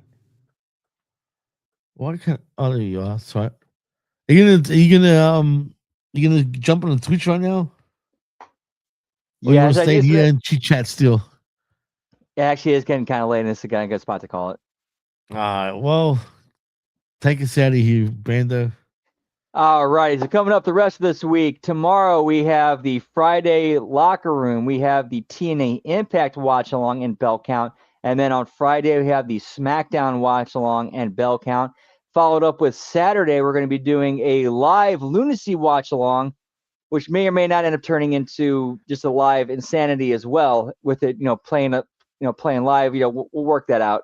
We'll get it figured out. We're not 100% sure what it's going to be, but it's probably going to be that. And on Sunday, we got The Wreckage, followed up with with a replay watch along of All In that evening. We're not going to, NXT, Heat Wave, AAA, their show. That's just too much. We don't got enough time to cram that in. And then on Monday, we got the Monday Locker Room, the Raw Watch Along, the Impact Attack. And then on Tuesday, we have This Week in WWE. We have Hitting the Marks. We have the latest start NXT Watch Along. We have the A Show. Don't forget, check us. Don't forget, like, subscribe, ring that bell. We're also on Patreon, patreon.com/Hami Media Group. We got a lot of good stuff over there. And also our friends at youtube.com/The Vince Russo. We get a lot of good stuff over there, as well as the weekly Backstage Lunacy, which airs after every episode of Lunacy, although, of course, with this past couple of weeks with this live Lunacy coming up, and then last week's live Lunacy, it's been a little bit off schedule, but they usually have a weekly Backstage Lunacy hosted by Jeff, Give Me Two Slices Lane, and Mad Mac Davis with a special guest every week. They talk about that night's Lunacy. And then their Patreon, patreon.com/RussoTWC. We get all of the brand, channel, attitude content, such as Cash Rate and the Marks, the Raw SmackDown review, Master Shoot Theater, Lions, Tigers, Bears, and Head, on top of so much other content. And then JCW Lunacy, that airs every Thursday. Well, normally on the normal time schedule is Thursdays at 7 p.m. Eastern, 6 p.m. Central at youtube.com/Psychopathic Records. And that's me. You can catch YouTube, pal. And as for me, catch me on Twitter, as the kids call it these days, the X at LG Brandon Whoop. I'm also on Twitch at twitch.tv/LG Brandon Whoop. We'll probably live in about 20, 30 minutes with, actually, I'm not sure what I'm doing tonight, but I'll be doing something over there, some sort of video gaming. Usually kind of older stuff, some PS2, PS1. Actually, I might do some GTA Vice City tonight. I might do some Vice City tonight. You've played it, obviously, right? What's that? You've played Vice City, right? Oh yeah, I finished it numerous times. I was gonna say, yeah, that's a great game too, man. I love Vice City, but I'm just thinking of a game for you to play like that you haven't played yet. It's really good. Anyway, I can't think right now, literally. she's, I can't even think. But yeah, I guess it's time we go home. You already know what I'm up to, thanks to Brandon. So you'll see me tomorrow next for that wreckage. No, is it tomorrow or the day after? What day is it today, man? I'm losing my. It's Thursday for you. So it's, I mean, No, it's Wednesday for actually you, it's Thursday for Wednesday. me. It's Wednesday for me, Thursday for you. Right. See, I'm already losing my mind. Sunday morning is when you'll see me next. Or no, for Insanity, it's next. What am I talking about? Jesus, I've lost my Lot brain. of lunacy on Saturday. Yeah, that's when I'm gonna be around next. But yeah, if you want to follow me at the PWC Network on Twitter or the X or whatever you want to call it. But yeah, that's it. We're done. Peace out. Yep, Bearcat, Sugar Bros. See you on the other side, pal. Whoop whoop.